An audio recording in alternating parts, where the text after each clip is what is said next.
मुझ में होकर के प्रभु अपने वचनों से बोलें और बातचीत करें। हे पवित्र आत्मा, पूरे वातावरण को प्रभु मैं आपके हाथों में सौंपता हूँ। यीशु मसीह के नाम से प्रार्थना को मांगता हूँ, आमीन। फिर से पढ़ो। धन्य वह मनुष्य जो परीक्षा में स्थिर रहता है। धन्य वह है मनुष्य जो परीक्षा में स्थिर रहता है। परीक्षा में स्थिर रहता है, वो क्या है? धन्य है। और आगे, क्योंकि वह खरा निकल कर जीवन का वह मुकुट पाएगा। क्योंकि वह निकल करके, खरा निकल करके जीवन का मुकुट पाएगा। परमेश्वर उस व्यक्ति को आशीर्वाद देगा मेरे प्रियो, उस व्यक्ति को जीवन देगा जो परीक्षा में स्थिर रहेगा। किसमें रहेगा? परीक्षा में स्थिर रहेगा। वही व्यक्ति को ही परमेश्वर आशीष देगा, आशीर्वाद देगा, और वही व्यक्ति परमेश्वर की दृष्टि में धन्य है। आज का विषय लिखो, परीक्षा। आप लोग बहुत सौभाग्यशाली हो मेरे प्रियो, एक एक दिन में 2-2, 3-3 विषय मिल रहा है आप लोगों को। परमेश्वर अपने लोगों के लिए प्रकाशन को, ज्ञान को धारा के समान आपके लोगों के लिए बहा रहा है। और आप कितना पकड़ रहे हो और कितना आप उसमें चल रहे हो, आप सब लोगों को एक दिन न्याय देना पड़ेगा। मुझे भी न्याय देना पड़ेगा, हर मनुष्य को न्याय देना पड़ेगा जो उसके ज्ञान को, उसको शिक्षा को सुन रहा है। जिसको ज्यादा मिला है उससे ज्यादा दिया जाएगा, जिसको ज्यादा दिया जाता है उससे ज्यादा लिया भी जाता है। कल 4 विषय में एक दिन में सुने थे, एक दिन में 4 विषय सीखे थे। आज 2 विषय सीख रहे हैं। एक सप्ताह में 2 दिन में 6 विषय। दूसरे कलीसिया का 10 साल, तो यहाँ एक दिन में उतने ज्ञान को आप सीख पाओगे। लिख लिए। परीक्षा विषय क्या है? परीक्षा। प्रभु यीशु मसीह ने कहा, परमेश्वर ने कहा अपने वचनों में, धन्य है मनुष्य जो परीक्षा में स्थिर रहता है, क्योंकि वह उसमें से खरा निकल करके जीवन का मुकुट पाएगा। परीक्षा हमारे जीवन के स्तर को प्रकट करता है। ध्यान से, मेरी तरफ ध्यान से सुनो, क्योंकि यदि आप ध्यान से सुनेंगे तब आशीष पाएंगे, है ना। जब पढ़ने के लिए बोलूं तो आप पढ़िए, जब इधर देखने के लिए बोलूं तो इधर देखिए, तब आप समझ पाएंगे, है ना भाई। प्रभु का वचन कहता है कि जो परीक्षा में स्थिर रहता है वह जीवन की मुकुट पाएगा। परीक्षा हमारे जीवन के स्तर को प्रकट करता है। परीक्षा हमारे जीवन के योग्यता को प्रकट करता है, और परीक्षा हमारे जीवन के कमी को भी प्रकट करता है कि हमारे जीवन में कितना कमी है, हम कितना आज तक सीख पाए और हमने कितना सीखा। हालेलुया। परीक्षा हमारे जीवन के स्तर को प्रकट करता है। एक बच्चा भी मेरे प्रियो एक क्लास से दूसरा क्लास जाता है, एक क्लास से दूसरा क्लास जाता है तो उसे परीक्षा दिलाना पड़ता है, और जब परीक्षा दिलाता है तभी दूसरा क्लास में प्रवेश कर पाता है। ठीक उसी प्रकार से जब योग्य गुरु जब इस धरती पर आता है, एक श्रेष्ठ गुरु इस धरती पर आता है, तो उसकी आंखें शिष्य को खोजता है, उसकी आंखें शिष्य को खोजता है। और जब उसे योग्य शिष्य मिल जाता है तो गुरु अपने ज्ञान, अपने प्रकाशन, अपने तप, अपने पवित्र आत्मा, अपने अभिषेक उसमें डालने से पहले उसको परखता है, उसकी परीक्षा करता है। चाहे वो गुरु ध्रुवाचार्य क्यों न हो, चाहे वो गुरु वशिष्ठ क्यों न हो, चाहे वो गुरु सांदीपन क्यों न हो जो कृष्ण का गुरु था, चाहे वो गुरु कौंडिल्य क्यों न हो, चाहे वो बुद्ध का गुरु था। जितने भी गुरु इस धरती पर आए उन सबों ने अपने शिष्यों का परीक्षा किया, उन्हें परखा, और परखने के बाद अपने ज्ञान, अपने प्रकाश को उसके अंदर में उड़ेल दिया। मेरे प्रिय, जो योग्य बन पाए उस पर अपने ज्ञान को उड़ेला। हालेलुया। और परमेश्वर भी अपने लोगों को परखता है। इसलिए हमने भजन संहिता 11 अध्याय का 5 में क्या पढ़ा था? पहले हम 11 अध्याय को पढ़े, परमेश्वर धर्मी को परखता है। बिना परख के कुछ भी चीज संभव नहीं है। आप यदि बाजार जाते हो, मार्केट जाते हो, तो साधारण से साधारण वस्तु को लेने के लिए, सब्जी भाजी को लेने के लिए, आलू टमाटर को लेने के भी क्या करते हो? आप परखते हो, चुनते हो। तो हमें परमेश्वर स्वर्ग ले जाने के लिए हमें चुनाव किया है, तो परमेश्वर इन सब से क्या करेगा? वो चुनाव करेगा, परखेगा, परीक्षा लेगा। प्रभु यीशु का वचन कहता है वो अपने खलिहान को अच्छी रीति से साफ करेगा और भूसा को अलग करेगा जो जलाने के लिए रखा जाएगा, और दाना को अपने खत्ते में जमा करेगा, वो अपने लोगों को परखेगा। हालेलुया। इसलिए आज का विषय भी है परीक्षा। क्या विषय है? परीक्षा।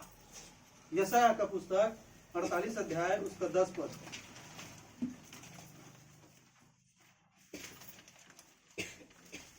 एक बार की घटना है, यशायाह 48:10 निकाल दो। 48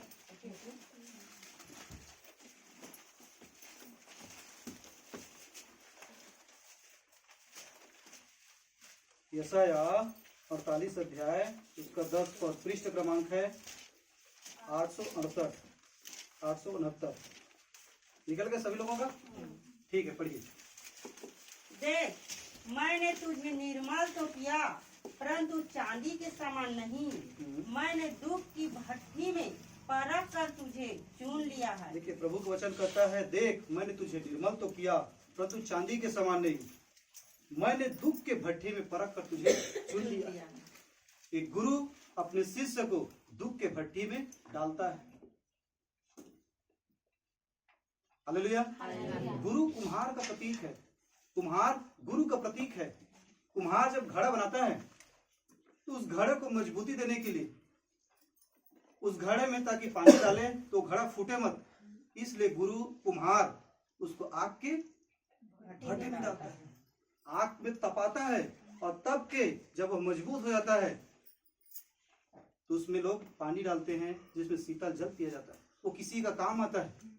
ठीक उसी प्रकार से गुरु कुम्हार के समान अपने शिष्य को भट्टे में डालता है, वो भी दुख का भट्टे में। हालेलुया।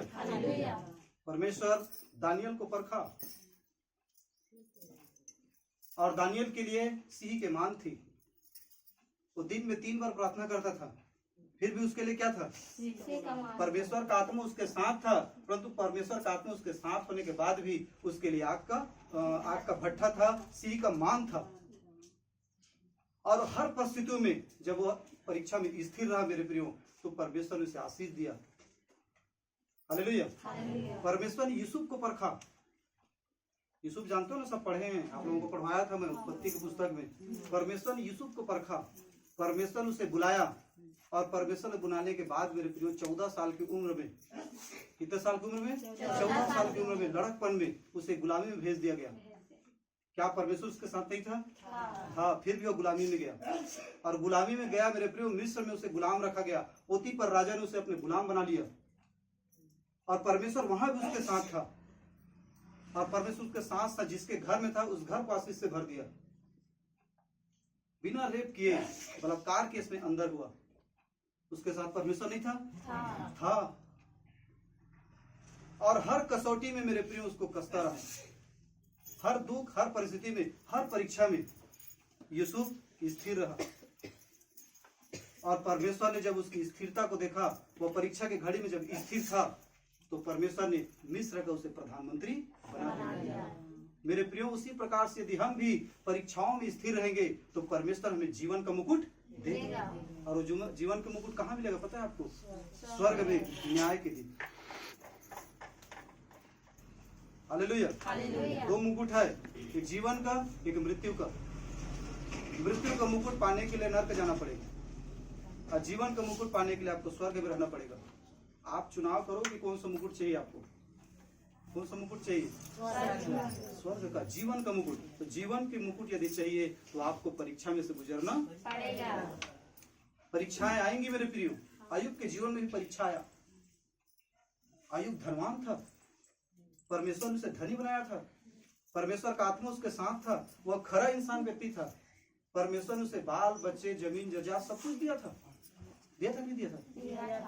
एक दिन आया परमेश्वर, और जब परमेश्वर आया तो शैतान भी आया, और परमेश्वर ने शैतान से कहा, तूने मेरे दास अय्यूब को देखा है? वो कैसा खरा इंसान है जो बुराइयों से दूर रहता है। शैतान ने क्या कहा? क्या अय्यूब बिना लाभ के तेरी भय मानता है? उसे लाभ है इसलिए तेरा भय मानता है। फिर परमेश्वर ने कहा, ऐसा कर, उसका परीक्षा करना चाहता है, जा परीक्षा कर ले। उसका परीक्षा हुआ मेरे प्रिय, और उसकी परीक्षा में उसके जमीन जजात, उसके धन संपत्ति, उसके सेवक सेविकाएं, और उसके जितने बच्चे थे सब मार दिया गया। शैतान ने सबको मार दिया, और उस परिस्थिति में उसके पत्नी ने कहा कि देख, तेरा सब कुछ तो तबाह हो गया, अब तू परमेश्वर को कोसना आरंभ कर। तब अय्यूब ने क्या कहा पता है? हम तो माँ के गर्भ से नंगा आए थे और नंगा ही वापस लौट जाएंगे। परमेश्वर ने दिया, परमेश्वर ने लिया, परमेश्वर परीक्षा में क्या था? वो स्थिर था मेरे प्रिय, परीक्षा में स्थिर था, इसलिए परमेश्वर का आशीष पाया। फिर उसके बाद फिर दूसरा बार उसका परीक्षा हुआ। उसके पैर के नाखून से तलवों से लेकर के सिर तक फोड़ा गया और वो खुजलाने के लिए राख के गादा में बैठ गया। इस बार फिर उसकी पत्नी आई, हालेलुया। और उसकी पत्नी ने फिर उससे कहा कि अब तू तो मरने वाला है, अब परमेश्वर को कोसता क्यों नहीं? उसने क्या कहा पता है? उसने कहा हमें इतना दिन परमेश्वर ने सुख दिया, क्या हम परमेश्वर के हाथों से दुख न लें? और दुख के घड़ी में भी मेरे प्रियो परमेश्वर में स्थिर रहा, परीक्षा में स्थिर रहा। हालेलुया। जो परीक्षा में स्थिर रहेगा उससे वह खरा निकलेगा। परीक्षा मेरे प्रियो मनुष्य को शुद्ध बनाता है। परीक्षा मनुष्य को उसकी योग्यता को प्रकट करता है, शुद्ध बनाता है और उसे सुंदर बनाता है, पवित्र बनाता है। हालेलुया। बिना परीक्षा के कुछ भी संभव नहीं। परीक्षा के बाद ही हमें पता चलता है कि हम मसीह में कितना मजबूत हैं, हमारे अंतर आत्मा में भीतरी मनुष्य में कितना मजबूती आ पाई है, हमने कितना वचन को खाया है, उस वचन पर हम कितना भरोसा करते हैं, विश्वास करते हैं। ये कब पता चलता है? जब परीक्षा होता है। पतरस ने कहा प्रभु मैं तेरे साथ तो बंधे जाने के लिए भी तैयार हूँ, मैं तेरे लिए तो मरने के लिए भी तैयार हूँ। जब विपत्ति आया, विपरीत परीक्षा आया, विपरीत परिस्थिति आया, तो पतरस ने क्या कहा? मैं तो उससे जानता ही नहीं हूँ। बाद में फिर पछताया और फिर से प्रभु यीशु मसीह ने उसे अपने राज्य के लिए इस्तेमाल किया। परिस्थितियां बताती है मेरे प्रियो, परीक्षा बताती है कि हम खरे हैं कि नहीं हैं, हमने प्रभु यीशु मसीह पर कितना विश्वास और भरोसा किया। और परीक्षा में दुख आएंगी, और दुख किसी भी प्रकार का हो सकता है। शायद आपके परिजनों की मृत्यु हो सकता है, शायद आपके किसी प्रकार का आपके जीवन में कोई रोग आ सकता है, और आप कितनी भी प्रार्थना करो उस रोग वह बीमारी आपसे दूर नहीं होगा। चाहे गरीबी आ सकता है, चाहे कोर्ट कचहरी आ सकता है, कुछ भी चीज आ सकता है। और उस स्थिति में, उस विपरीत परिस्थिति में आप कितना परमेश्वर पर भरोसा रखे हो, आप कितना प्रभु यीशु मसीह के वचन पर विश्वास करते हो। क्या उस परीक्षा के घड़ी में भी, उस परिस्थिति में भी आप कह सकते हो अय्यूब के समान, परमेश्वर मेरा छुड़ाने वाला जीवित है। इसके लिए आपको परीक्षा से गुजरना पड़ेगा। बपतिस्मा के बाद एक और चीज होता है मेरे प्रियो, परीक्षा है। स्कूल में जैसे बच्चा एडमिशन होता है, साल भर उसको पढ़ाया जाता है, और साल भर पढ़ाने के बाद उसका एक दिन क्या होता है? एग्जाम होता है, परीक्षा होता है। और उस एग्जाम, उस परीक्षा में टेस्ट किया जाता है कि वो बच्चा कितना पढ़ा है। उसी प्रकार से आप लोगों को भी 1 साल हो गया। कितना साल हो गया? 1 साल हो गया प्रभु में संगति करते, यहाँ मसीह की कलीसिया सुसमाचार सेवा समिति मुलमुला में। अब आपको उन सारे वचनों के लिए आपको परीक्षा देना पड़ेगा। जिस वचन को आप यहाँ सीख कर जाते हो, उसी वचन के बारे में शैतान आपकी परीक्षा लेता है। यदि प्रभु के दास ने आपको सिखाया कि नम्र बनो, तो आपके पास ऐसे व्यक्ति को खड़ा करेगा शैतान जो आपको पसंद नहीं,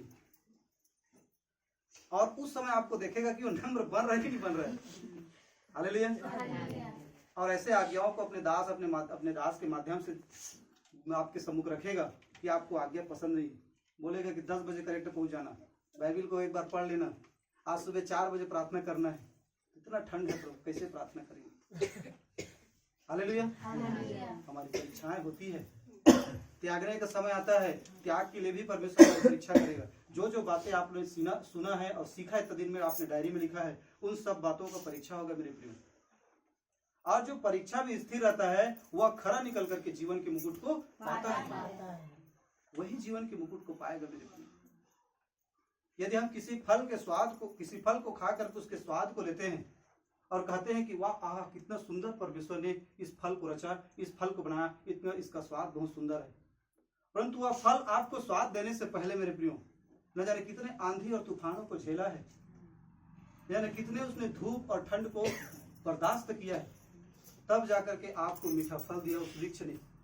ठीक उसी प्रकार से मेरे प्रियो ये परीक्षाएं, विपरीत परिस्थितियां, दुख, तकलीफ, ये परीक्षा का प्रतीक है जो आपको झेलना पड़ेगा। तब जाकर के आप एक अच्छा फल बन सकते हो, किसी के लिए एक स्वाद नमक बन सकते हो। समझ में आ रहा है कि नहीं आ रहा है? आपको परीक्षा का सामना करना ही पड़ेगा। हालेलुया। यिर्मयाह का पुस्तक 9 अध्याय 7 पद करता है, परंतु होशियार बच्चे को भयभीत नहीं करता, उत्साहित भी करता है परीक्षा कि हमें साल भर हमने जो मेहनत परिश्रम किया है उसका हमें अब परीक्षा देने का समय है। और परीक्षा जैसे हो जाता है उसके बाद प्रतिफल का भी वो इंतजार करता है बड़ी आनंद के साथ, है ना? करता नहीं करता है? हालेलुया। परीक्षा का प्रतिफल स्वर्ग में मिलेगा मेरे को, जीवन का मुकुट दिया जाएगा। परंतु इस धरती में हमारी परीक्षाएं होंगी, हमारे लिए दुख है, हमारे लिए क्रूस का मार्ग है। और जो क्रूस और दुख के मार्ग को उठा नहीं सकता उसके जीवन में मेरे प्रियो हमेशा आंसू और पीड़ा ही रहेगी। वो लोगों के लिए आदर्श नहीं बन सकता, लोगों के लिए नमूना नहीं बन सकता। आपके यदि लोगों के लिए आदर्श बनना है, आपको समाज के लिए, देश के लिए, लोगों के लिए नमूना बनना है, तो आपको मेरे प्रियो आग के भट्ठा में जाना पड़ेगा। और परमेश्वर अपने लोगों को तपा करके मजबूत करना चाहता है। हालेलुया। 9 अध्याय 7 पद यिर्मयाह का। निकल गई। इसलिए सेनाओं का यहोवा यूं कहता है, देख मैं उनको तपा कर परखूंगा। हालेलुया।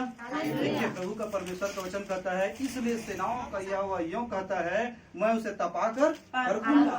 जिस प्रकार से कुम्हार मिट्टी को तपाता है, उसको परखता है, जिस प्रकार से सोनार सोने को परखता है, आग में डाल करके चेक करता है इसमें कितना पीतल है, कितना दूसरा और कोई धातु थोड़ी मिला है, ये सही है कि नहीं है, प्योर है कि नहीं है, 24 कैरेट का सोना है कि नहीं है, उसको चेक करने के लिए आग में डालता है। मेरे प्रियो, हमारे जीवन में आने वाली विपरीत परिस्थितियां, दुख और परेशानियां, ये सब आग है और परमेश्वर हमें इसमें डाल करके चेक करता है कि इसका विश्वास कैसा है। विश्वास परखा जाएगा, आनंद समझो, शैतान तुमको डराएगा, आनंद समझो, होगी परीक्षा, धीरज बढ़ेगा, तपने के पश्चात सोना बनेगा, आनंद समझो। हालेलुया। मेरे प्रियो, हमें परीक्षा से गुजरना पड़ेगा और आने वाले समय में घोर परीक्षाएं, क्लेश का समय आएगा, दुख का समय आएगा और बहुत कम लोग शीश से ही बच पाएंगे। जो शीश से है ना वही बचेंगे, जो अपने आप को प्रभु यीशु मसीह को अपना गुरु समझता है और गुरु के आज्ञाओं पर अपना जीवन निर्वाह करता है, वही व्यक्ति ही बच पाएगा, बाकी कोई नहीं बचेगा। हालेलुया। फिर से पढ़ो उसको। इसलिए सेनाओं का यहोवा यूं कहता है, देख मैं उनको तपा कर परखूंगा, क्योंकि अपनी प्रजा के कारण मैं उनसे और क्या कर सकता हूँ। एक बार की घटना है मेरे प्रियो, बुद्ध के पास एक व्यक्ति आया और बुद्ध के पास उसने कहा कि मुझे आपका शिष्य बनना है। और गुरु ने कहा, बुद्ध ने कहा कि मैं इतना जल्दी किसी को शिष्य नहीं बनाता। तो नहीं बोला कि मुझे तो आपका शिष्य बनना ही है, मैं आपका शिष्य बनना चाहता हूँ। उसने कहा ऐसी बात है तो तुम जा करके शमशान घाट में कम से कम साल भर या 6 महीने, साल भर वहां रहो।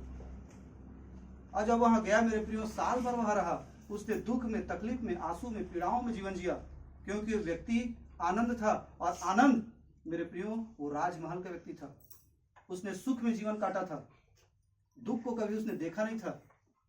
परंतु एक योग्य गुरु अपने शिष्य की परीक्षा लेता है। जो योग्य गुरु है अपने शिष्य की परीक्षा लेता है मेरे प्रियो। और परमेश्वर एक योग्य गुरु है। सूर्य को चमकने के लिए परमेश्वर ने उसे सिखाया। सूर्य कैसे जानता है कि वो कैसे चमकता है? उसको किसने शिक्षा दिया कि तुम्हें ऐसे चमकना है? उसको किसने शिक्षा दिया कि तुम्हें सुबह उठना है और शाम को इतने समय बुड़ जाना है?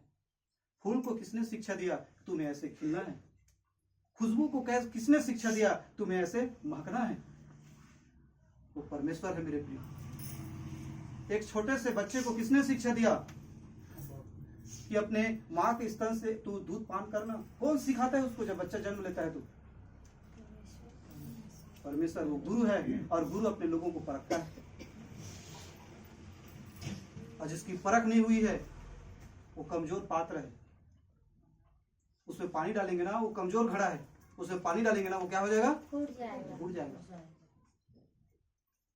परंतु जो दुख के भट्ठे से निकल के आया है उसके शब्दों में ताकत रहेगा, उसके शब्द हमारे हृदय के छलनी कर देगा और उसके शब्द आपके भीतरी मनुष्यत्व को टच करेगी, क्योंकि उसने जीवन जिया है। मैं भी प्रभु के दास भाई श्यामलाल देवांगन जी के साथ संगति करता हूं, उनके सानिध्य में जीवन जी रहा हूं, सीख रहा हूं। मेरे प्रियो, उसने भी मुझे परीक्षा लिया कि श्याम शंकर कुर्रे पुलिस की नौकरी में था, उसके पास आदर सत्कार मान प्रतिष्ठा की कमी नहीं थी, सब सलाम ठोकते थे, पुलिस वाले को सब सलाम ठोकते, नमस्ते नमस्कार साहब, सब नमस्कार ठोकते। पुलिस की नौकरी में था और अभी केमिस्ट इंजीनियर है लेम्को में। इसके अंदर में कितना अहंकार, कितना घमंड है। ये शिक्षा को सीखने के लिए इसके अंदर नम्रता है कि नहीं है।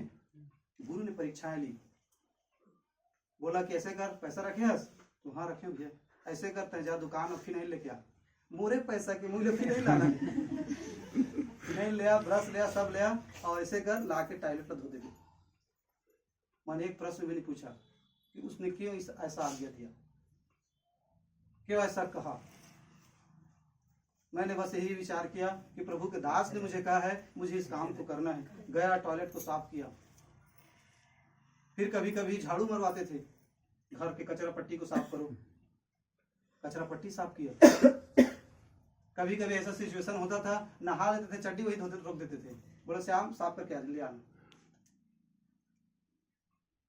मेरे को नीचा दिखाने के लिए नहीं, इसका ज्ञान इसमें रुकेगा कि नहीं, जो मैं इसे ज्ञान दे रहा हूँ, जो इसे मैं प्रकाश दे रहा हूँ, जो मैं इसे शिक्षा प्रदान कर रहा हूँ, वह इसमें स्थिर होगा कि नहीं।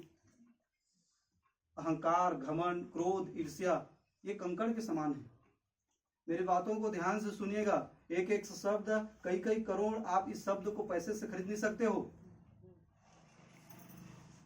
हमारे अंदर का अहंकार, घमंड, क्रोध, ईर्ष्या, शरीर के काम कंकड़ के समान है।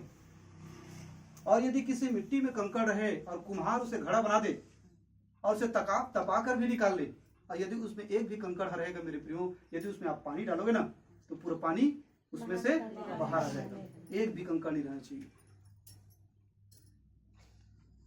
और जो योग्य गुरु रहेगा, श्रेष्ठ गुरु रहेगा, वो आपके अंदर से कंकड़ को बाहर निकालेगा। आजकल तो बहुत सारे विश्वासियों का गुरु यूट्यूब बन गया है। अब यूट्यूब कैसे उसके कंकड़ को निकालेगा वही समझे। हालेलुया। परंतु एक श्रेष्ठ गुरु मेरे प्रियो अपने शिष्य की परीक्षा लेता है, उसको परखता है। हालेलुया। एक बार की घटना मैं बता रहा था, और उसको साल भर शमशान घाट में रहने के लिए बोला बुद्ध ने आनंद को।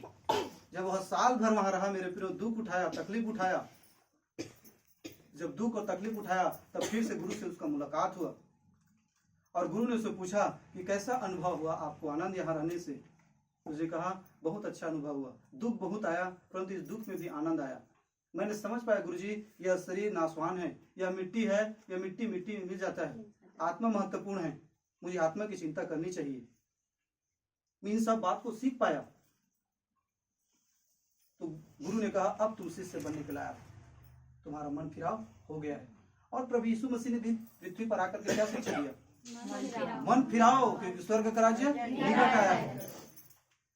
काम, क्रोध, लोभ, मोह, अहंकार से मन फिराओ, तब परमेश्वर के राज्य में प्रवेश कर सकते हो। और परमेश्वर इन सब बातों से मन फिराने के लिए आपको आपके भट्ठे में डालेगा। उकाब चिड़िया, गिद्ध चिड़िया, जब बच्चे बड़े हो जाता है तो जब बच्चा छोटा रहता है तब तक चिड़िया उसको आकर के खाना खिलाता है चोंच से। जब वो बड़ा हो जाता है मेरे प्रियो, तो वही चिड़िया, उसकी माँ उसको उठा करके खुले आसमान में छोड़ देता है कि अपने पंखों को फड़फड़ाए और फड़फड़ा करके उड़ना सीखे। तो क्या उसको आसमान में छोड़ता है तो वह उसका बैरी है? नहीं, उसको उड़ना सिखा रहा है। ठीक उसी प्रकार से परमेश्वर हमें दुख के भट्ठे में डाल करके हमें जीना सिखा रहा है, हमें मजबूत कर रहा है, हमारे अंदर में मजबूती ला रहा है कि हम हर परिस्थितियों में मजबूत बने, कमजोर न बने, कायर न बने। अब पता नहीं आप लोगों को मेरी शब्द समझ में आ रहे हैं कि नहीं आ रहा है। कुछ लोगों को यदि समझ में आएगा तो अपने जीवन को सार्थक बना लेगा, क्योंकि यहाँ जो भी ज्ञान है वो ईसाइयत टाइप नहीं है। आप इस सब कुछ सुनोगे, सीखोगे तो आप एक योग्य शिष्य बन सकोगे, जो अपने गुरु को रिझा सको, अपने गुरु को अपने हृदय रूपी वक्ष स्थल में बैठा सको। और यीशु गुरु है, श्याम शंकर कुर्रे गुरु नहीं है। ना तो देवांगन गुरु है, यीशु गुरु है। प्रभु यीशु को आपको अपने हृदय में बैठाना है। आप कैसे आएगा आपके हृदय में? जब आप नम्र बनोगे, जब आज्ञाकारिता में जीवन रहेगा आपका और आपके अंदर में त्याग में जीवन रहेगा, तब आप अपने गुरु को अपने हृदय रूपी सिंहासन में बैठा पाओगे। वरना गाना गाते रह जाओगे, मेरा दिल बने तेरा सिंहासन, मेरा दिल बने तेरा सिंहासन। हालेलुया। परमेश्वर हमारे हृदय में आने से पहले हमें सिद्ध बनाता है, मजबूत बनाता है। मेरे पढ़िए उसको, व्यवस्था विवरण 8 अध्याय 2 से लेकर के 4 तक। प्रभु का वचन क्या कहता है? इसलिए सेनाओं का यहोवा यूं कहता है, देख मैं उनको तपा कर परखूंगा, क्योंकि अपनी प्रजा के कारण मैं उनसे और क्या कर सकता हूँ। परमेश्वर अपने प्रजा को तपाता है, परखता है, दुख के भट्टे में डालता है। हालेलुया। परंतु समस्या यह है मेरे प्रियो, मेरी बात मेरी तरफ ध्यान से सुनिए। समस्या यह है कि मनुष्य मीठा उसे ज्यादा पसंद है। मीठा रहेगा ना, तुरंत खाना खाएगा वो। छोटे बच्चे रहते हैं ना, देखो ना, तो छोटे बच्चे को ना, जैसे उसको सर्दी आ गया, खांसी आ गया, तो ना यदि सिरप यदि मीठा रहेगा ना, तो तुरंत पिए, लुबुर लुबुर पिए करिए, 1 ढक्कन नहीं 2 ढक्कन दे करिए। और यदि वही सिरप कड़वा रहे तो मुंह कहाँ लाइठी, नहीं खाओ, रोही पी, नहीं पियोगे की, उसको खराब लगता है क्योंकि कड़ू है। ठीक उसी प्रकार से ना परमेश्वर हमारे जीवन में कड़वाहट भेजता है, दुख भेजता है, तो जो छोटे बच्चे रहते हैं तो उसको बुरा लगता है, उसको खराब लगता है। परंतु जो बड़ा है, जो बड़ा हो चुका है, जिसकी बुद्धि, जिसकी समझ विकसित हो गई है, वो समझता है कि भाई ये कड़ू को मैं पीऊंगा तब मेरा शरीर से जो भी समस्या है वो दूर हो जाएगा, मैं बीमार से एकदम स्वस्थ हो जाऊंगा, मैं खरा बन जाऊंगा, मैं शुद्ध बन जाऊंगा 24 कैरेट का। हालेलुया। आप लोग बनना चाहते हो? तो दुख को निमंत्रण दो। जिसके जीवन में दुख है, जिसके पास दुख है, उसके पास यीशु है, और जिसके जीवन में दुख नहीं है, उसके पास यीशु भी नहीं। इसलिए मसीही लोगों के पास ना दुख का बवंडर रहता है।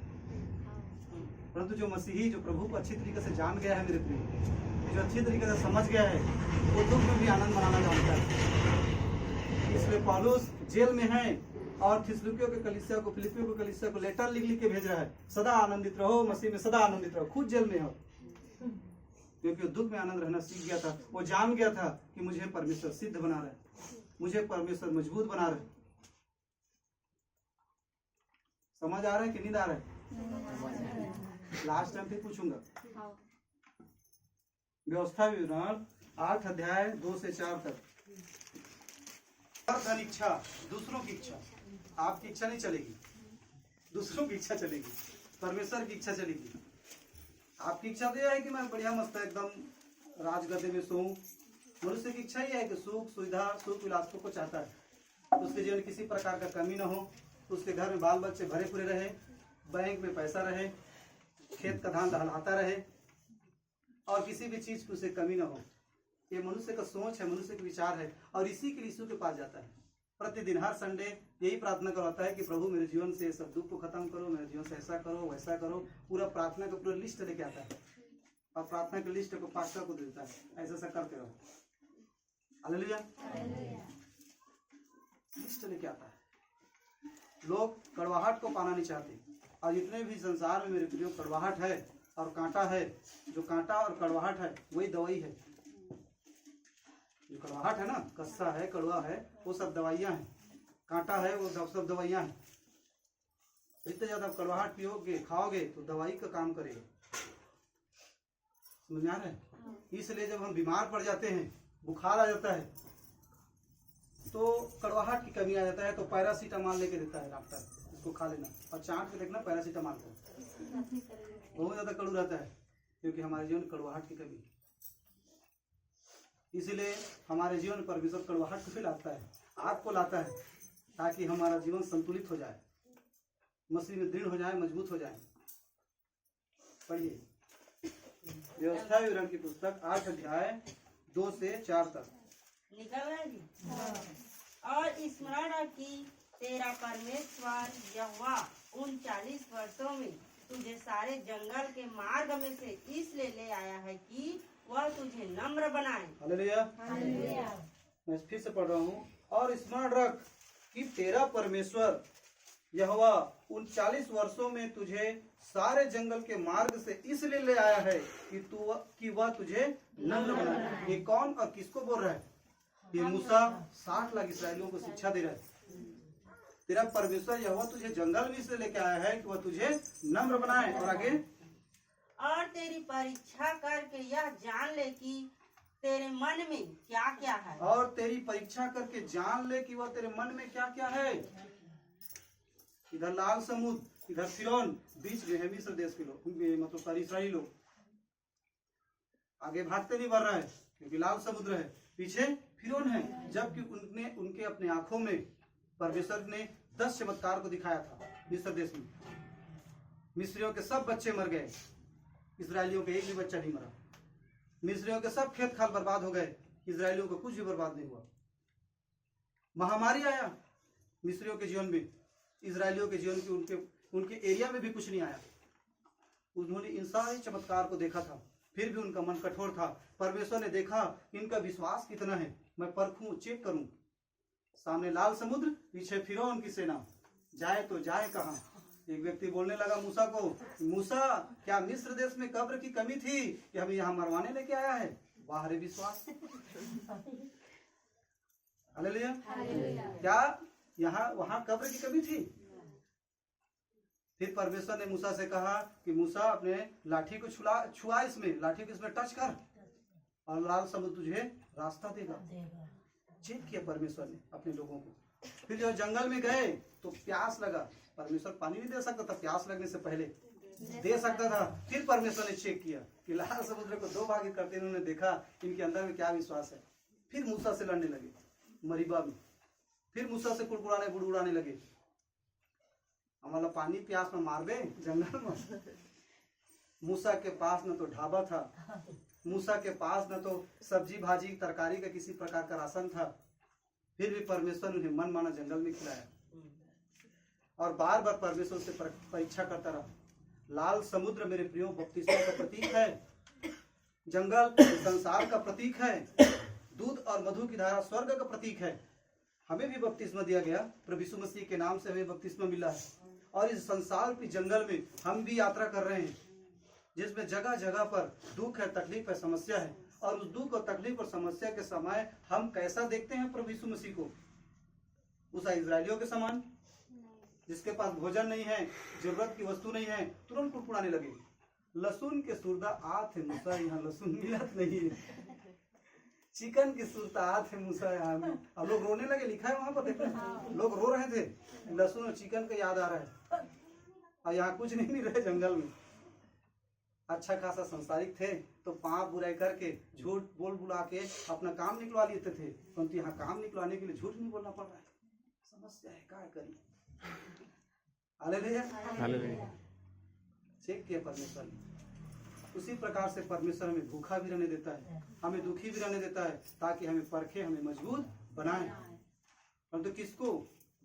1 साल पढ़ाई होने के बाद 10 विपत्ति और 10 विपत्ति 10 चमत्कार को देखने के बाद, आप लोग भी देखा है प्रभु यीशु मसीह के चमत्कार को। उसके बाद आप लोगों ने भी सीखा है परमेश्वर के वचन को, समझा है, डायरी में लिखा है, एक अध्याय, एक पद, एक संदेश को। उसके बाद हालेलुया, पढ़ो उसको 4 तक पूरा। कि वह तुझे नम्र बनाए और तेरी परीक्षा करके यह जान ले कि तेरे मन में क्या क्या है और कि तू उसकी आज्ञाओं का पालन करेगा या नहीं। हाँ, वह परीक्षा करके देखे कि तुझे नम्र बनाए और तू उसकी आज्ञाओं का पालन करता है कि नहीं। हालेलुया। और आगे, उसने तुझको नम्र बनाया और भूखा भी होने दिया। उसने तुझको नम्र बनाया और भूखा भी होने दिया। एक गुरु था मेरे प्रियो, और उस गुरु के बाद एक शिष्य आया और उसने कहा कि मुझे आपसे शिक्षा लेने की जरूरत है। उस गुरु ने कहा कि मैं इतनी जल्दी किसी को शिष्य नहीं बनाता, क्योंकि मेरा शिष्य बनाने का जो तरीका है ना, शिष्य को परीक्षा लेने का तरीका है, परखने का तरीका बहुत कठिन है और इसमें से शिष्य पार नहीं हो सकता। वो बोला, गुरुजी मैं शिष्य बनना चाहूंगा, चाहे कुछ भी हो जाए, मैं आपका शिष्य बनूंगा। और हिमालय पर्वत में संगति कर रहा था, हिमालय पर्वत में अपने शिष्यों के साथ बैठा हुआ था। वो शिष्य बोला कि मुझे शिष्य बनना है, तो ऐसा करो, बोला इस पहाड़ से कूद दो, तब शिष्य बनाऊंगा। गुरु कहने का ही देरी था, उसने बोला इस पहाड़ से कूद दो, दौड़ के कूद भी गया। और जब कूद गया मेरे प्रियो, उसके हाथ पैर छत बिछत हो गए, वो नीचे ढेर हो गया। और शिष्यों ने कहा गुरुजी वो तो कूद गया। हालेलुया। बोला गुरु ने उसे लेकर आओ, वो तो मर गया है, उसे लेके आओ। और जब उसको लेकर आया तो गुरु ने अपने शक्ति के माध्यम से, अपने तप के माध्यम से उसमें प्राण समा दिए। यीशु के पास श्वास है, प्राण देने की शक्ति है। जीवन और मृत्यु मेरे हाथ में, पुनरुत्थान और जीवन मेरे हाथ में। हालेलुया। हमारी भी परीक्षाएं होंगी मेरे प्रिय, और जो परीक्षा के घड़ी में स्थिर रहेगा वही व्यक्ति खरा निकलेगा, और वही व्यक्ति को परमेश्वर आशीर्वाद के रूप में जीवन का मुकुट प्रदान करेगा, सब लोगों को नहीं। हालेलुया। पढ़िए। उसने तुझको नम्र बनाया और भूखा भी होने दिया। उसने तुमको नम्र बनाया और भूखा भी होने दिया। हमें भी संसार में भूखा होना पड़ेगा अपनी जरूरतों के लिए। अपनी सारी जरूरतों, हमें सारी जरूरत नहीं मिलेगी, हमें भूखा भी होने देगा परमेश्वर। इस परिस्थितियों में हम कैसे परमेश्वर को देखते हैं, हमारा विश्वास क्या है, वो परखेगा, चेक करेगा। आगे पढ़ते जाइए। फिर वह मन्ना जिसे ना तू और ना तेरे पुरखा ही जानते थे, वही तुझको खिलाया, इसलिए कि वह तुझको खिलाए कि मनुष्य केवल रोटी ही से नहीं, इसलिए कि वह तुझे सिखाए कि मनुष्य केवल रोटी से ही नहीं परंतु परमेश्वर के मुख से निकलने वाले प्रत्येक वचन से जीवित रहता है। प्रभु यीशु मसीह का जब परीक्षा हुआ उसने भी इस वचन को कोट किया। इसका मतलब ये था कि प्रभु यीशु मसीह ने व्यवस्था की पुस्तक को पढ़ा था। हालेलुया। हमें भी शास्त्रों को पढ़ना पड़ेगा। 4 तक पढ़ो। परंतु जो जो वचन यहोवा के मुंह से निकलते हैं उन्हीं से वह जीवित रहता है। 4 पर इन 40 वर्षों में तेरे वस्त्र पुराने न हुए और तेरे तन से भी नहीं गिरे और न तेरे पाँव फूले। हालेलुया। परमेश्वर से परखा, उन्हें जांचा, उसके बाद बचे हुए लोगों को कहाँ भेजा? दूध और मधु की धारा में। 40 दिन नहीं गुजरा था मेरे प्रियो, 60 लाख इजरायलियों ने अपने लिए सोने का बछड़ा बना लिया। 40 दिन मूसा 40 दिन पहाड़ में गया, अपने लिए सोने का बछड़ा बना लिया। बार बार गुड़गुड़ाते थे। जब परमेश्वर ने उन्हें दूध और मधु की धारा में जाने के लिए कहा तो वहां जब चेक करने के लिए गया, वहां देखा कि वहां अनाक वंशी लोग हैं, उन्हें वहां बड़े बड़े राक्षस समान आदमी हैं। उसको देख करके उनका मन शिथिल हो गया, डर गए और डर के आकर के फिर से मूसा को गुड़गुड़ाने लगे, हमें तो यहाँ मारने लेके आया। परंतु वहां 2 व्यक्ति थे, यहोशू और कालेब। उन्होंने कहा यदि परमेश्वर ने हमें यहाँ लेके आया है तो देश के लोगों को हमारा रोटी बना देगा पूरा। हालेलुया। उस देश को हमारे हाथ में कर देगा। और परमेश्वर ने उस 2 ही व्यक्ति को दूध और मधु के धारा में प्रवेश कराया, यहोशू और कालेब को। बाकी सबको मेरे प्रिय जंगल में ढेर कर दिया। ठीक उसी प्रकार से बहुत सारे विश्वासी यीशु को उद्धारकर्ता ग्रहण किए। जब उनके जीवन में परीक्षाएं आएंगी, दुख आएगा, तकलीफ आएगा, और दुख और तकलीफ के घड़ी में परमेश्वर को उनका विश्वास मजबूती के साथ नहीं रहेगा मेरे प्रियो, वे सब इस संसार के जंगल में ढेर हो जाएंगे। दुख लगा था ना आज के वचन शुरू कहा थे जनता सबले शुरू नट लगावे का बोलते हैं स्कूल में, तो शुरू लगे था हाथे में कस दाई।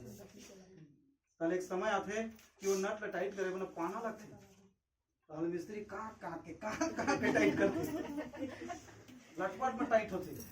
ठीक उसी प्रकार से शिक्षा भी शुरू बपतिस्मा लेना है, प्रार्थना करना है, भजन करना है, कीर्तन का हो गया काम। परंतु बेटा आने वाले समय में नट हाथ से टाइट नहीं होगा, उसके लिए पाना की जरूरत है। अभी तो हमने पाना से सिर्फ एक ही राउंड मारा है। बाइबल मनुष्य को सिद्धता की ओर लेके जाता है, हमें सिद्ध बनाना चाहता है। और तो अपने परमेश्वर का वचन कहता है मेरे प्रियो, जैसा तुम्हारा पिता सिद्ध है वैसे तुम भी सिद्ध बनो। वो सिद्ध बनाता है। और आप सिद्ध कैसे बनोगे? सिद्धता का अर्थ होता है मजबूती। आपको सिद्धता बनना है तो आग के भट्ठे में जाना ही पड़ेगा। सदरक बेशक अबेदगो को परमेश्वर ने आग के भट्ठा में डाला और आग के भट्ठा में से उन्हें चेक किया, और वो आग के भट्ठा में जाने वाले थे। और वहां उन लोगों का कमिटमेंट था नबूकदनेस्सर राजा से, नबूकदनेस्सर राजा से। उनका कमिटमेंट क्या मालूम? हमारा परमेश्वर हमें आग के भट्ठे से भी निकालने की क्षमता रखता है। तू जो चाहे करना है तो कर ले, मेरा परमेश्वर आग से मुझे निकाल लेगा। और उसको जब आग में डाला गया मेरे प्रियो, वहां पर जब देखा दारा राजा ने तो वहां 3 आदमी डाला गया था, परंतु चौथा मनुष्य दिखाई दिया जो प्रभु परमेश्वर का पुत्र के समान दिखाई दे रहा था, अर्थात प्रभु यीशु मसीह। प्रभु यीशु मसीह वहां भी था अपने लोगों को बचाने के लिए। आग का भट्ठा मेरे प्रियो दुख का तकलीफ है, सॉरी दुख का प्रतीक है, समस्या का प्रतीक है। और दुख और तकलीफ और समस्या में अपने लोगों को परमेश्वर डालता है, परंतु उस परिस्थिति में भी यदि उनका कमिटमेंट रहता है कि मेरा परमेश्वर मुझे सारी परिस्थितियों से निकालने की क्षमता रखता है, तो प्रभु यीशु मसीह आपके हाथ को पकड़ करके निकालेगा मेरे प्रियो। वहां मेरे प्रियो सदरक बेशक अबेदनगो का मोजा तक नहीं जला था। आपका भी कुछ बाल बाका नहीं हो सकता, दुख आएंगी चले जाएंगी, परंतु यह दुख हमारे लिए परीक्षा के लिए है। इसलिए जब भी अपने जीवन में दुख और तकलीफ और समस्या को आते देखो या हो आपके अंदर में ये दुख तकलीफ हो, तो कभी आंसू न बहाना, कभी दुखित न होना, क्योंकि यह दुख और तकलीफ आपको मजबूत बना रहा है, दृढ़ बना रहा है, आपको खरा बना रहा है, आपको शुद्ध बना रहा है, आपको स्वर्ग में रहने के लायक बना रहा है। वह भी चुनाव करता है। ये संसार बाजार के समान है, इस बाजार में टमाटर आलू, हम सब टमाटर आलू के समान है। परमेश्वर सब्जी बनाकर खाएगा स्वर्ग में, वो भी चेक करेगा कि कौन सरहा है कौन भोला है। तो कैसे चेक करेगा? आग के भट्ठा में डाल के। और जो सरहा घोला रहेगा वो यहीं रुक जाएगा, उसको कोई खरीदेंगे नहीं, उसको फ्री में देगा ना, भैया दे देना 50 रुपये सब ले जा, भैया हमारा सरहा खाए के सो नहीं। परमेश्वर को भी ऐसे लोगों की जरूरत नहीं मेरे प्रियो, जो प्रभु यीशु मसीह का नाम को बदनाम करे। इसलिए वो परखता है, कसौटी में डालता है, कसता है, उसके बाद कसौटी में जो खरा निकलता है उसी को अपने स्वर्ग राज्य में रखता है। ये सब शिक्षा नहीं मिलेगा आपको चर्च में। चर्च में तो भजन कीर्तन करो और अपने घर चले आओ। हालेलुया। उत्पत्ति का पुस्तक 22 अध्याय 1 से लेकर के 18 तक। इससे पहले भजन संहिता 11 का 5 पढ़ो, उसके बाद उत्पत्ति। भजन संहिता 11 का 5।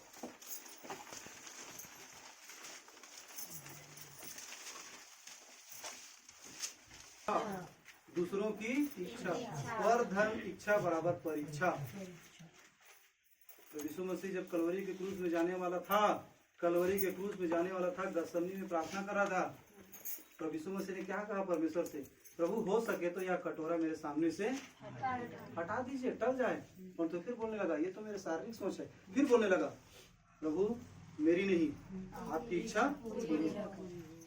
आप परीक्षा करने वाले हो, आप कुम्हार हो, और कुम्हार मिट्टी को कैसे बनाता है वो कुम्हार के ऊपर है, आप बनाने वाले हो प्रभु। हालेलुया। मेरे प्रियो, माँ तो सिर्फ एक मांस के लोथड़ा को जन्म देता है, जो श्वास आता है श्वास जाता है, वो तो पशु है। समझ में आ रहा है? उसमें न तो कोई समझ है, न तो कोई बुद्धि है, न तो कोई ज्ञान है। आत्मा उसका जागृत नहीं हो रहता है, कुंडली जागरण नहीं हो रहता है, परंतु गुरु अपने ज्ञान के माध्यम से, अपने तप के माध्यम से, पवित्र आत्मा के अभिषेक के माध्यम से उसकी आत्मा को जागृत करता है। पवित्र आत्मा सिर्फ अन्य भाषा बोलने के लिए देता, पवित्र आत्मा इसलिए देता है कि हमारी आत्मिक बिंदु जागृत हो सके और हम प्रभु यीशु मसीह को सही तरीके से जान सके। इसलिए पवित्र आत्मा का अभिषेक किया जाता है और परमेश्वर के काम को वह बड़ी हियात के साथ कर सके। समझ में आ रहा है? 3:11 के 5 निकाला, अभी 3:50 जाएगी। यहोवा धर्मी को परखता है, परंतु वह उनसे जो दुष्ट है और उपद्रव से प्रीति रखते हैं अपनी आत्मा में घृणा करता है। यहोवा धर्मी को परखता है। जो धर्मी है उसको परमेश्वर क्या करता है? हम तो क्या हैं, फरिश्तों को भी वो आजमाता है, बनाकर फिर मिटाता है, मिटा के फिर बनाता है। परंतु दुख के साये में ही कहीं चैन छुपा है यारों, दुख के साये में ही चैन छुपा हुआ है। वो अपने धर्मी लोगों को क्या करता है? परखता है, चेक करता है, और उसके परखने के लिए आग का भट्ठा है। आग का भट्ठा दुख, तकलीफ, पीड़ा, समस्याओं का प्रतीक है। आपके सोच, आपके विचारों के विपरीत बातों का प्रतीक है। हालेलुया। परमेश्वर कहता है यहोवा धर्मी को परखता है। उत्पत्ति की पुस्तक 22 अध्याय 1 से लेकर के 18 तक। अब्राहम के परीक्षा में पढ़ने का वर्णन। अब्राहम का परीक्षा में पढ़ने का वर्णन। अब्राहम मेरे प्रियो परमेश्वर का एक धर्मी व्यक्ति था। मेरे तरफ ध्यान से सुनिए, उसके बाद मैं इस अध्याय को पढ़वाऊंगा। इसमें से पूरा नहीं पढ़वाऊंगा, एक दो बात आपको बस पढ़वाऊंगा। इसको आप पढ़ चुके हैं, इसको हम संगति कर चुके हैं एक बार, है ना। अब्राहम को परमेश्वर ने 75 साल की उम्र में बुलाया। कितने साल की उम्र में? 75 साल की उम्र में। और 75 साल की उम्र में अब्राहम से परमेश्वर ने आवाज दिया कि हे अब्राहम, तो अपने घर, अपने कुटुंब, अपने परिवार को छोड़ करके मेरे पीछे हो ले, और मैं तुम्हें सारी जातियों का मूल पिता ठहराऊंगा। मैं तुम्हें आशीष दूंगा, और जो तुम्हें आशीर्वाद देगा वह आशीष पाएगा, जो तुम्हें श्राप देगा वह श्रापित किया जाएगा। और जब उसने परमेश्वर की आवाज को सुना मेरे प्रियो, तो जैसे उसने परमेश्वर की आवाज को सुना, अपने रिश्ते, नाते, कुटुंब, परिवार सबको क्या कर दिया? छोड़ दिया, और परमेश्वर के पीछे चलना आरंभ कर दिया। अब्राहम ने कहा, मेरे परिवार, मेरे रिश्ते, मेरे नाते सबसे बढ़ करके प्रभु मैं तुझसे प्रेम करता हूँ। हालेलुया। फिर परमेश्वर उसे 100 साल की उम्र में बच्चा दिया, जिसका नाम था इसहाक। और उसके बाद 25 साल बाद, लगभग 125 साल बाद, परमेश्वर ने अब्राहम के पास आकर के फिर उसकी परीक्षा किया। कितने साल बाद? 125 साल। 75 साल की उम्र में बुलाया, 125 साल की उम्र में उसकी परीक्षा किया। 50 साल बाद, 25 साल बाद बेटा दिया, फिर 25 साल बाद उसकी परीक्षा किया। समझ में आ रहा जी? अब उसको पढ़ो एक और दो पद से। इन बातों के पश्चात ऐसा हुआ कि परमेश्वर ने अब्राहम से यह कहकर उसकी परीक्षा की, हे अब्राहम, उसने कहा, देख मैं यहाँ हूँ। उसने कहा, अपने पुत्र को, अर्थात अपने इकलौते पुत्र इसहाक को, जिससे तू प्रेम रखता है, संग लेकर मोरिया देश में चला जा, और वहाँ उसको एक पहाड़ के ऊपर, जो मैं तुझे बताऊंगा, होम बलि करके चढ़ा। देखिए मेरे प्रियो, अब्राहम को परमेश्वर ने परीक्षा लिया और कहा कि हे अब्राहम, अपने बेटे को, इकलौते पुत्र बेटे इसहाक को, जिससे तू प्रेम करता है, क्या करता है? प्रेम करता है, उसको लेकर के मोरिया पर्वत में लेके जा, और वहां तू उसे होम बलि करके चढ़ा। होम बलि करना समझते हो? होम बलि का अर्थ होता है उसको टुकड़े टुकड़े काट करके उसे वेदी में भस्म कर देना। 100 साल बाद उसे बच्चा मिला था, और परमेश्वर से क्या कह रहा था? उसको टुकड़े टुकड़े काटना, और टुकड़े टुकड़े काट करके वेदी में डालना, और उसे आग से भस्म कर देना। हालेलुया। और अब्राहम मान गया। 9 पद से पढ़ो। और मोरिया पर्वत, वहां से 3 दिन की यात्रा थी। हमारे साथ संगति में जितनी हुई, चिंता मत करेगा।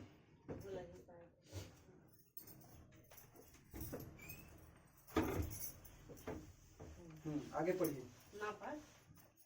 जब वे उस स्थान को, जिसे परमेश्वर ने उसको बताया था, पहुँचे, तब अब्राहम ने वहाँ वेदी बनाकर लकड़ी को चुन चुन कर रखा, और अपने पुत्र इसहाक को बांधकर वेदी पर की लकड़ी के ऊपर रख दिया।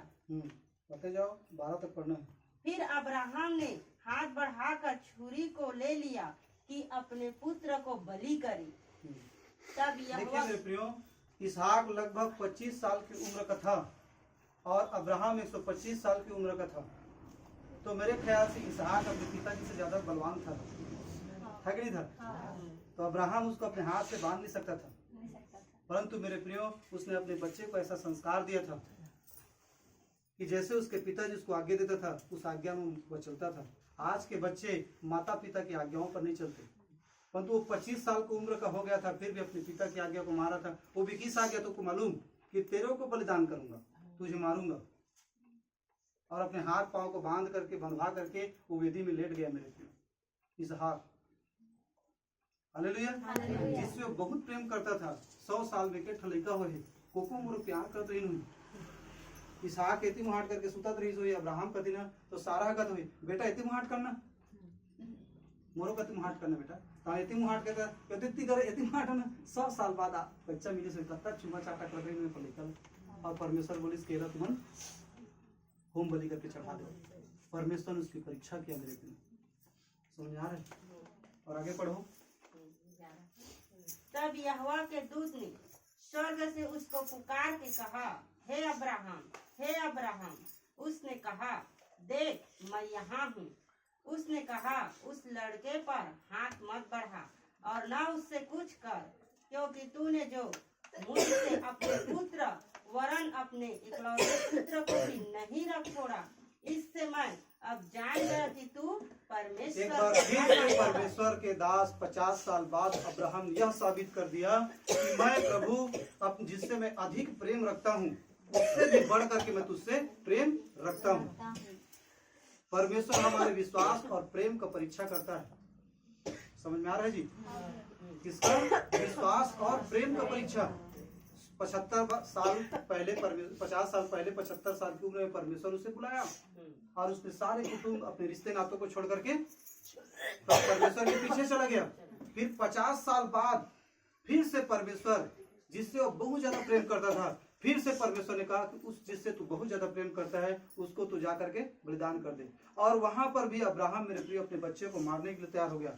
वह यह साबित कर दिया कि परमेश्वर देख, मैं संसार और संसार में जितनी भी वस्तुएं हैं, मेरे जितने भी पुत्र, मेरे जो परिवार हैं, मेरे पुत्र हैं, मैं उससे भी अधिक तुझसे प्रेम करता हूँ। हमारे भी जीवन में परीक्षाएं होंगी मेरे प्रियो। पानी पी लेना दीदी, पानी पी ले, पानी। हालेलुया। वो परमेश्वर हमारी परीक्षा करता है मेरे प्रियो। मत्ती यीशु समाचार 4 अध्याय 1 से लेकर के 11 तक। 20 मिनट में मैं सभा समाप्त करूंगा। 1 बजे के आसपास सभा समाप्त होगा। 1 बजे ज्यादा करूँ तो क्या कर लिया? मत्ती 4 अध्याय 1 से लेकर के 11 तक।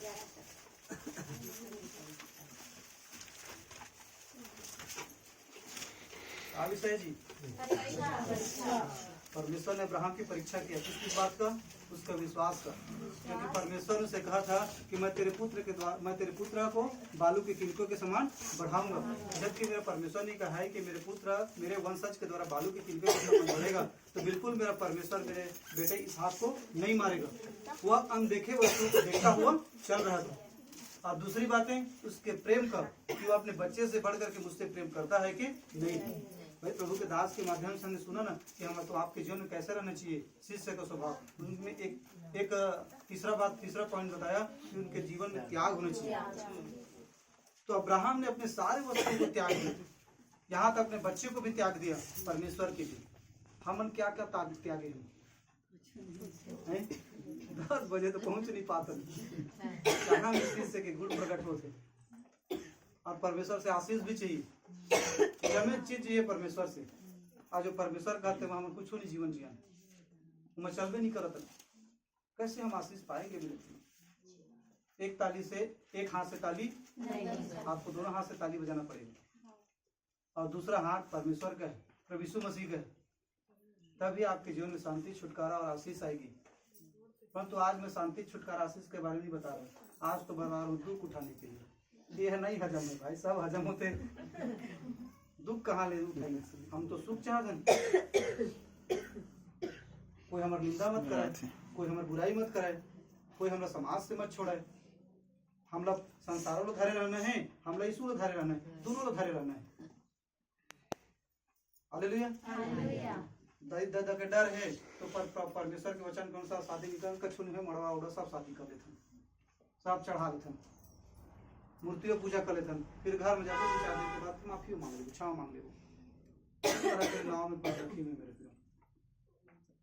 हालेलुया। वचन के विरुद्ध काम करेंगे तो हमें न्याय भी एक दिन देना पड़ेगा, और न्याय के दिन आपको अपने स्वयं खड़ा होना पड़ेगा। मत्ती 4 अध्याय 1 से लेकर के 11 तक। कर फिर मिटाता है, मिटा के फिर बनाता है। प्रभु यीशु मसीह को परमेश्वर ने परीक्षा किया। वह यहोवा धर्मियों को परखता है, और प्रभु यीशु मसीह क्या था? धर्मी था। बढ़िए आगे पढ़ते जाइए। तब आत्मा यीशु को जंगल में ले गया ताकि इब्लीस से उसकी परीक्षा हो। किसके द्वारा परीक्षा हो? शैतान से उसकी परीक्षा हो। तब आत्मा ने उसे जंगल में ले गया। परमेश्वर ने 60 लाख इसराइलियों को कहाँ लेके आया परीक्षा करने के लिए? जंगल में। प्रभु यीशु मसीह को परीक्षा करने के लिए शैतान कहाँ लेके गया? आपको और मुझे परीक्षा करने के लिए शैतान कहाँ लेके जाएगा? असल जंगल कौन है? और जंगल में शेर भालू भी है जो काटने के लिए दौड़ेंगे। तो दुख, तकलीफ, आंसू, पीड़ा, समस्या, ये सब शेर भालू है। समझ आ रहा है जी? हाँ। परीक्षा लेने के लिए प्रभु यीशु मसीह को जंगल में लेके गया। आगे वह 40 दिन और 40 रात निराहार रहा। तब उसे भूख लगी।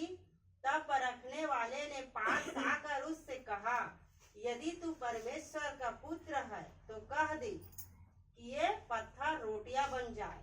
यीशु ने उत्तर दिया, लिखा है, मनुष्य केवल रोटी ही से नहीं परंतु हर एक वचन से जो परमेश्वर के मुख से निकलता है जीवित रहेगा। हालेलुया। प्रभु यीशु मसीह की प्रथम परीक्षा। हालेलुया। और पहले परीक्षा में परमेश्वर ने क्या परखा? शैतान ने क्या परखा उसको? कि जब 40 दिन हुआ और 40 दिन होने के बाद उसे क्या लगा? भूख लगा। और जैसे उसको भूख लगा शैतान आके क्या किया? परखा। उतनी चलते देखा मतलब पानी में गुनगुना पानी बाहर ऊपर चलते गुनगुना पानी डिस्टर्ब हुए ना, सब सुना तेरे में है भाई। पुलिस ने, शैतान ने कहाँ लेके गया? जंगल में लेके गया। और 40 दिन जैसे उसका परीक्षा खत्म हुआ और उसके बाद जैसे प्रभु यीशु मसीह को भूख लगी, शैतान तुरंत आ गया और तुरंत आया और यह बोलने लगा, यदि तू परमेश्वर का पुत्र है तो इस पत्थर से कह दे कि रोटी बन जाए। हालेलुया। पहली इसकी परीक्षा हुआ मेरे प्रियो स्वार्थ के लिए। प्रभु यीशु मसीह के जीवन में शैतान देखना चाहता था कि इसके जीवन में शारीरिक जरूरतों से बढ़ करके या आत्मिक जरूरतों को महत्व देता है कि नहीं देता है। शारीरिक जरूरत है रोटी और आत्मिक जरूरत है प्रभु यीशु मसीह का वचन, परमेश्वर का वचन। और शैतान देख रहा था कि ये शारीरिक जरूरतों से बढ़ करके आत्मिक जरूरतों को महत्व देता है कि नहीं देता है। ठीक उसी प्रकार से मेरे प्रिय हमारे भी जीवन में परीक्षाएं होंगी। जैसे प्रभु यीशु मसीह ने बपतिस्मा लिया, उसके बाद तुरंत लिखा है 4 अध्याय में, 3 अध्याय में बपतिस्मा प्रभु यीशु मसीह का, फिर तुरंत 4 अध्याय में लिखा है प्रभु यीशु मसीह का परीक्षा। जैसे हम बपतिस्मा लेते हैं तुरंत उसके बाद हमारी परीक्षाएं होती है।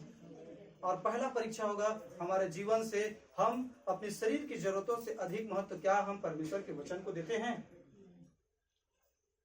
स्वार्थ की परीक्षा। हालेलुया। अपनी शारीरिक जरूरतों को आत्मिक जरूरतों से बढ़कर मानना। आज बहुत सारे ऐसे विश्वासी हैं अपनी शारीरिक जरूरतों को ना आत्मिक जरूरतों से बढ़कर मानते हैं। संडे को संगति रहेगा, उस दिन प्रभु के वचन सुनना रहेगा, उसी दिन आदमी को काम काज सूझता है। उसी दिन आदमी को बैंक का काम, इधर का काम, उधर का काम, खेत कटाई, सारा काम उसी दिन नजर आता है। और शैतान उसको परीक्षा देता है कि परीक्षा में फेल हो रहा है कि पास हो रहा है। और प्राय 100 में से 99% लोग सब फेल हो जाते हैं। और शैतान खुश होता है, इंजॉय लेता है। देखो मैंने परमेश्वर के जन को, उसके पुत्र को परखा और वो फेल हो गया। स्वार्थ की परीक्षा होती है। हालेलुया। और प्रभु यीशु मसीह ने कहा कि मनुष्य केवल रोटी ही से नहीं परंतु परमेश्वर के मुख से निकले हुए प्रत्येक वचन से जीवित रहेगा। प्रभु यीशु मसीह ने अपनी आत्मिक जरूरतों को शारीरिक जरूरत से अधिक महत्व दिया। लोग तो मेरे प्रियो जैसे वचन सुनना सीखने के लिए समय आएगा, उसके बाद फिर मन में विचार आएगा कि बाहर करके वहाँ जाते हैं, जम्मू कश्मीर वहाँ बने कमाई में बड़े मिलते हैं, पैसा कौड़ी, तो संगति को छोड़ के जम्मू चल देते हैं, उधर काम करे। समझ में आती बपतिस्मा लेने के बाद तो शारीरिक जरूरत आत्मिक जरूरत से अधिक महत्व देते हैं। तो परीक्षा में क्या हुई? फेल हो गए ना। परंतु यहाँ पर उसको विश्वास होना चाहिए कि प्रभु मेरी सारी जरूरत पूरा कर सकता है। दुख आएगा जरूर, ऐसे प्रभु यीशु के मार्ग में चलोगे ना मेरे प्रियो, दुख आएगा, आपको कांटों और आंसुओं का पीड़ापन सहना पड़ेगा, परंतु परमेश्वर उस आंसुओं से, पीड़ाओं से, कांटों से आपको निकाल देगा, क्योंकि उसने वादा किया है। हालेलुया।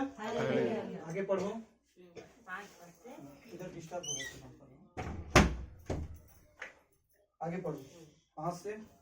तब इब्लीस उसे पवित्र नगर में ले गया और मंदिर के कंगूरे पर खड़ा किया और उससे कहा, यदि तू परमेश्वर का पुत्र है तो अपने आप को नीचे गिरा दे, क्योंकि लिखा है, वह तेरे विषय में अपने स्वर्गदूतों को आज्ञा देगा और वे तुझे हाथों हाथ उठा लेंगे, कहीं ऐसा न हो कि तेरे पाँवों में पत्थर से ठेस लगे। हालेलुया। हालेलुया। उसके बाद दूसरी परीक्षा क्या हुआ? प्रभु यीशु मसीह का। प्रभु यीशु मसीह को एक मंदिर के कंगूरे में ले गया और मंदिर के कंगूरे में ले जाने के बाद कहा कि तू अपने आप को यहाँ से गिरा दे, क्योंकि परमेश्वर तुझे हाथों हाथ उठा देगा। उसने वादा किया है, अर्थात शैतान को वचन याद है। समझ में आ रहा है जी? इसका मतलब नहीं कि हम बहुत सारे वचन जानते हैं तो हम प्रभु के एकदम अच्छे भक्त हैं। शैतान को भी परफेक्ट वचन बोलना है, सबको याद है उसको। भजन संहिता 91 अध्याय का वचन बोल रहा था। समझ में आ रहा है? परंतु समस्या है, वचन जानता तो है परंतु वचन में चलता नहीं है। वो शैतान के स्वभाव का है। आज बहुत सारे लोग भी वचन तो जानते हैं, वचन पढ़ते परंतु वचन में चला नहीं। तो काकर स्वभाव में चला था, ठीक से भरा। इसलिए तो प्रभु के दास ने शिक्षा दी, शिष्य का गुण कैसे होना चाहिए, है ना भाई? आगे पढ़ो। यीशु ने उससे कहा, यह भी लिखा है, तू प्रभु अपने परमेश्वर की परीक्षा न कर। और यह भी लिखा है कि तू प्रभु अपने परमेश्वर का परीक्षा न कर। अर्थात शैतान मनुष्य को वह कदम उठाने के लिए प्रेरित करता है जिस कदम उठाने के लिए परमेश्वर नहीं कहा है, और उस कदम उठाने के बाद मनुष्य परमेश्वर की प्रतिज्ञाओं का दावा भी करता है। जिस उदाहरण के तौर पर मैं फिर बोल रहा हूँ, अर्थात शैतान मनुष्य को वह कदम उठाने के लिए प्रेरित करता है जिस कदम उठाने के लिए परमेश्वर ने मना किया, जिसको परमेश्वर ने बोला ही नहीं है, और उस कदम उठाने के बाद मनुष्य परमेश्वर के प्रतिज्ञाओं का दावा करता है। जिस उदाहरण के तौर पर मनुष्य एक व्यक्ति को सर्दी खांसी हो गया। अब सर्दी खांसी हो गया, अब वो बोलेगा कि भैया परमेश्वर मेरे को अलौकिक रीति से मुझे चंगा करे। आज मैं प्रार्थना करूंगा, परमेश्वर मुझे अलौकिक रीति से चंगा कर देगा। और टेबलेट नहीं खाता। बहुत सारे लोग पेंटिकॉस्टल कलीसिया के बहुत सारे ऐसे लोग हैं जो टेबलेट भी नहीं खाते, जबकि परमेश्वर ने अपनी सृष्टि से ही सारी दवाइयों को बनाया। समझ आ रहा है? अर्थात वो आत्महत्या कर रहे हैं। क्या कर रहे हैं? आत्महत्या कर रहे हैं। एक व्यक्ति मेरे को फोन किया और बोलता है, भैया मोर माथा पिरात है, प्रार्थना कर देना। मैं आपने आसपास में मेडिकल स्टोर हवा है तो मैं डिस्प्लिन गोली ले ले, अब खा ले, प्रार्थना करे क्या जरूरत है? परमेश्वर कामन बुद्धि नहीं दे तोला, मैं खा लो टेबलेट ले, मैं का प्रार्थना करे जरूरत है। हालेलुया। मनुष्य आत्महत्या कर रहा है। जो कदम परमेश्वर ने बोला नहीं उसको उठा रहा है और परमेश्वर की प्रतिज्ञा का दावा भी कर रहा है। नहीं माथा पिरा दे, परमेश्वर मुझे बचा ही, प्रभु के वचन में लिखा है, संकट के घड़ी तू मुझे पुकार, मैं तेरी सुनूंगा, ऐसा लिखा है। उसके प्रतिज्ञाओं का दावा भी करता है। हालेलुया। परंतु ऐसा नहीं है कि परमेश्वर हमारी बीमारियों से हमें छुटकारा नहीं देता। यदि हम जंगल में हो, यदि हम ऐसे जगह पर हो जहाँ पर दवाई मेडिकल डॉक्टर नहीं हो, और यदि हम उस समय परमेश्वर से पुकारे, प्रभु यहाँ पर मेडिकल दवाई डॉक्टर नहीं है, प्रभु मुझे बचाइए, या फिर हमारे पास पैसे नहीं है इलाज पानी करवाने के लिए, या हमारे पास एक भी पैसा नहीं है टेबलेट खरीदने के लिए, उस समय हम परमेश्वर से प्रार्थना करके उसकी प्रतिज्ञाओं का दावा कर सकते हैं। शैतान चमत्कार करवाने के लिए प्रभु यीशु मसीह को कह रहा था, अर्थात शैतान परमेश्वर को मान प्रतिष्ठा का लालच दे रहा था और उसकी परीक्षा कर रहा था। आज बहुत सारे विश्वासियों का ऐसा परीक्षा होगा मेरे प्रिय। 2 परीक्षा, तीसरी परीक्षा आगे। फिर इब्लीस उसे एक बहुत ऊंचे पहाड़ पर ले गया और सारे जगत के राज्य और उसका वैभव दिखाकर उससे कहा, यदि तू गिर कर मुझे प्रणाम करे तो मैं यह सब कुछ तुझे दे दूंगा। हालेलुया। तीसरी परीक्षा क्या थी? शैतान के आगे झुकने द्वारा संसार और राज्य और संसार के वैभव को पाना। अच्छी वस्तुओं को, जरूरत की वस्तुओं को बुरे तरीका से प्राप्त करना, सही वस्तुओं को गलत रीति से प्राप्त करना। ये तीसरे तरीका से शैतान ने उसकी परीक्षा किया। आपको जरूरत है भोजन पानी की, आपको जरूरत है अच्छे कपड़े पहनने की, कपड़ों की जरूरत है, आपको जरूरत है आपको बैंक से लोन लेने की, परंतु शैतान क्या करेगा? जब आप जाओगे बैंक के पास, बैंक बोलेगा कि आपके पास एक्सपीरियंस है, तो पैसा भी मिल ही थे कर देता है। हाउ कहते थे ना, तो एक्सपीरियंस सर्टिफिकेट कहाँ लगो? दुकान ले मंगवा ले, समझ में आ रहा है? तो आपको वो चीज की आवश्यकता है, परंतु शैतान चाहता है कि आप पाप करो, झूठ बोलो और झूठ बोल करके उस वस्तु को आप प्राप्त करो। अर्थात आप इस तरीका से पाप करके शैतान को आप क्या कर रहे हो? दंडवत कर रहे हो। शैतान के सामने आप झुक रहे हो। और शैतान इन 3 तरीकों से उसने प्रभु यीशु मसीह की परीक्षा किया। प्रभु यीशु मसीह जो राजाओं का राजा है, प्रभुओं का प्रभु है, उससे कह रहा था कि यदि तू मुझे दंडवत करेगा ना, तो मैं इस देश में जो कैसर राजा है उस राजा को निकाल दूंगा और मैं तुझे वहां राजा बना दूंगा। आज बहुत सारे ऐसे विश्वासी हैं मेरे प्रियो, जो झूठ बोलते हैं, छल करते हैं, कपट करके अपनी सारी जरूरतों को प्राप्त करते हैं। हमें पैसे की जरूरत है, नहीं बोल रहा हूँ, हमें पैसे की जरूरत है, परंतु इस पैसे को प्राप्त करने के लिए आप झूठ मत बोलो, पाप मत करो। और कई बार परमेश्वर इन बातों के लिए आपको परखेगा। मैं एक बार की घटना है मेरे प्रियो, मैं बाजार गया और बाजार गया, वहां मैं 1 किलो लिया आलू, 1 या 2 किलो लिया, शायद 2 किलो आलू लिया, और उसको मैं 500 का नोट, 100 रुपए का नोट दिया। और 100 रुपए का नोट दिया ना, तो वापस से मेरे को ना 500 रुपया में 100 रुपए का 400 रुपये पैसा दिया। वो सोच रहा था कि मैं उसे 500 दिया और 100 रुपये काट करके 400 रुपये वापस कर रहा था, जबकि मेरे को मैं उसे 100 रुपये दिया था। उसके बाद मैं देखा, बोला भैया क्या कर रहे हो, आप मेरे को 400 दे रहे हो, ऐसे में तो आप भिखारी बन जाओगे। आप लोगों को अपने सामान भी दो और उसे 400 पैसा भी वापस करो, तो आप तो भिखारी बन जाओगे। मैंने आपको 100 रुपये वापस दिया, 100 रुपये दिया हूँ, मुझे आप पैसा काट करके दो। उसी प्रकार से आप लोगों को भी मेरे प्रियो परखेगा। आप बाजार में जाओगे, 20 रुपये का सामान लोगे, आपको 100 रुपये दे देगा।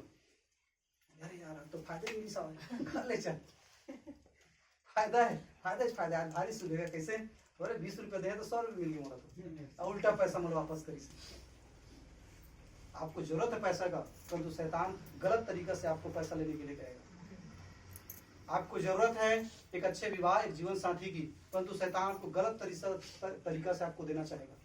शरीर की जरूरतों को उकसाएगा। जवान लड़का है तो जवान लड़कियों को लेके आएगा, और जवान लड़की है तो जवान लड़कों को लेके आएगा। प्रभु यीशु मसीह को सर्वप्रथम परीक्षा किया, शरीर की आवश्यकताओं को उकसाया, उसको भूख लगी, और उसके बाद फिर शैतान से परखा। आज भी मेरे प्रियो मसीही लोगों को शैतान ऐसा ही परखता है। वे विचार में गिराता है, पाप में गिराता है, झूठ बोलवाता है, छल करवाता है, दुख तकलीफ और समस्याओं में डाल करके हमारी परीक्षाएं होंगी मेरे प्रियो, क्योंकि परमेश्वर धर्मियों को परखता है। परमेश्वर ने पतरस को परखा, प्रभु यीशु मसीह ने 4000 लोगों को खाना खिलाया, और 4000 लोगों को खाना खिलाने के बाद प्रभु यीशु मसीह नाव पर गद्दी में सो रहा था, और झील के बीच में नाव था, और आंधी और तूफान उठने लगी। जबकि उन्होंने देखा था कि प्रभु यीशु मसीह ने 2 मछली 5 रोटी से 5000 लोगों को खाना खिलाया। 2 रोटी 5 मछली से 5000 लोगों को खाना खिलाया, उन्होंने देखा था।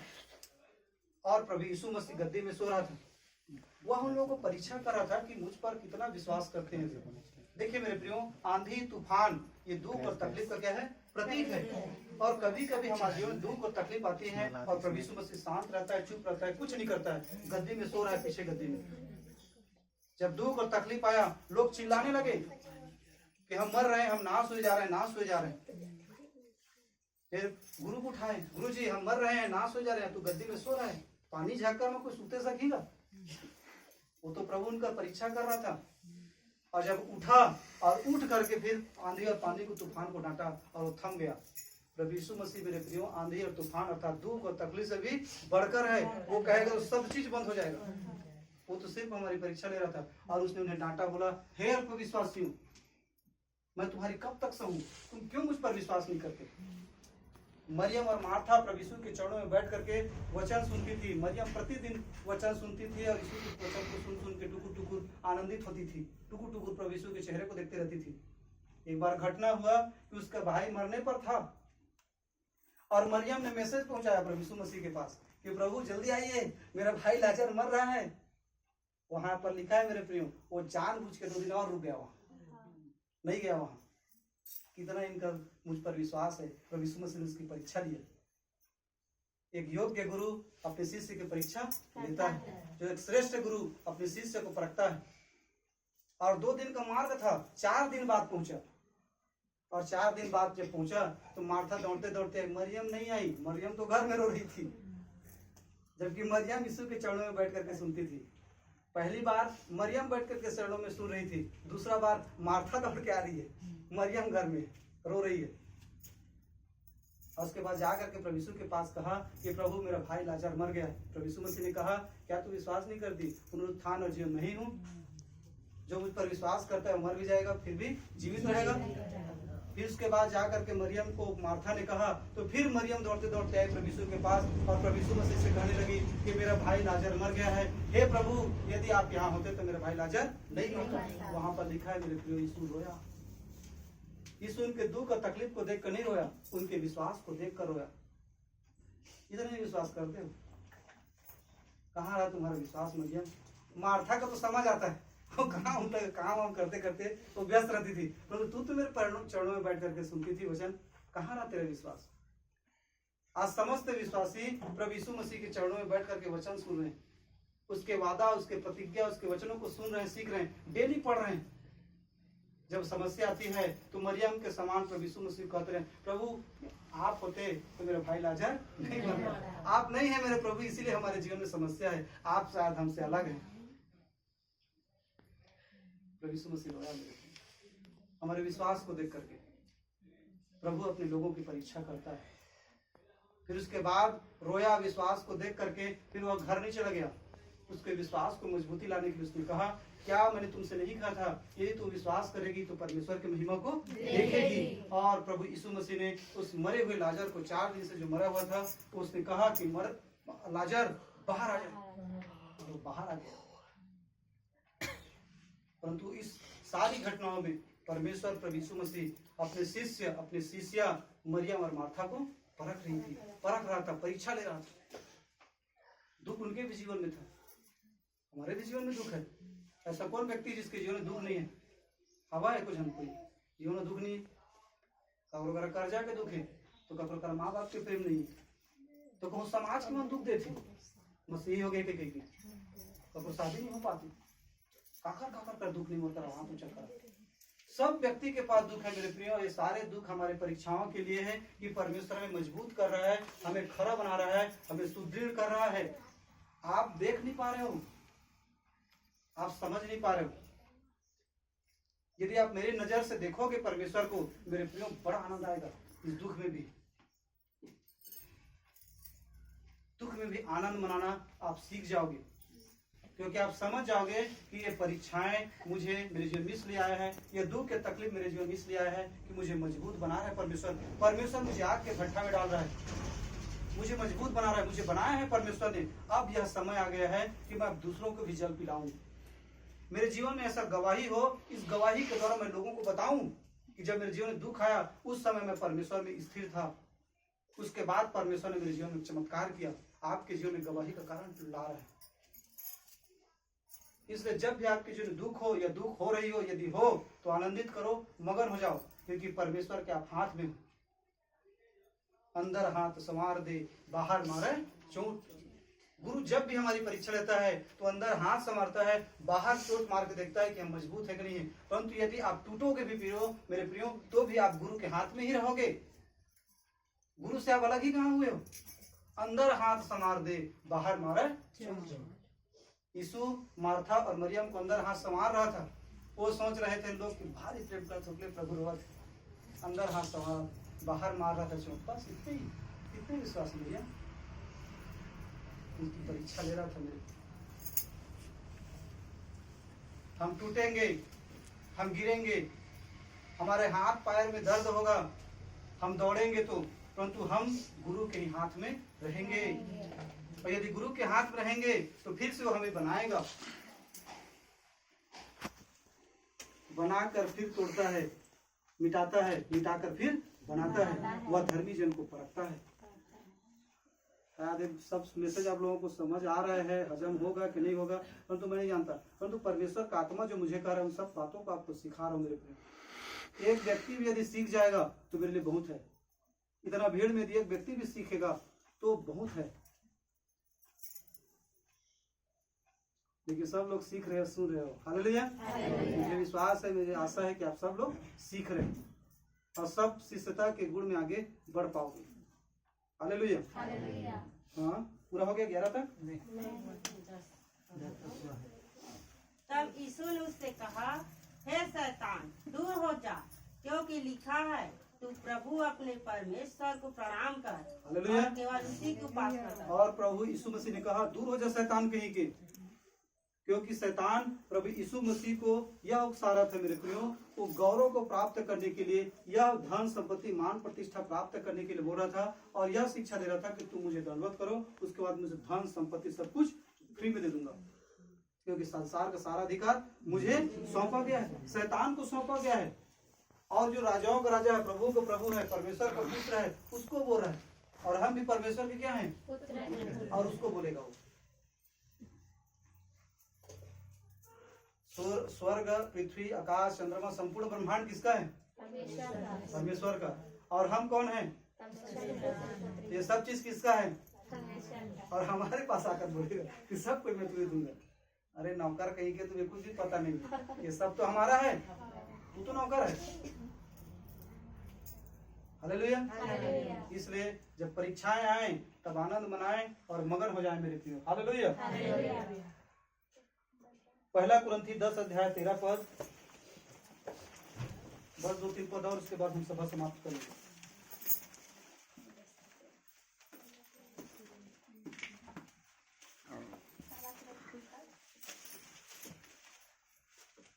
मेरे प्रियो, पहले के समय में पतरस, याकूब, यूहन्ना, इन सब की परीक्षा हुआ मेरे प्रियो।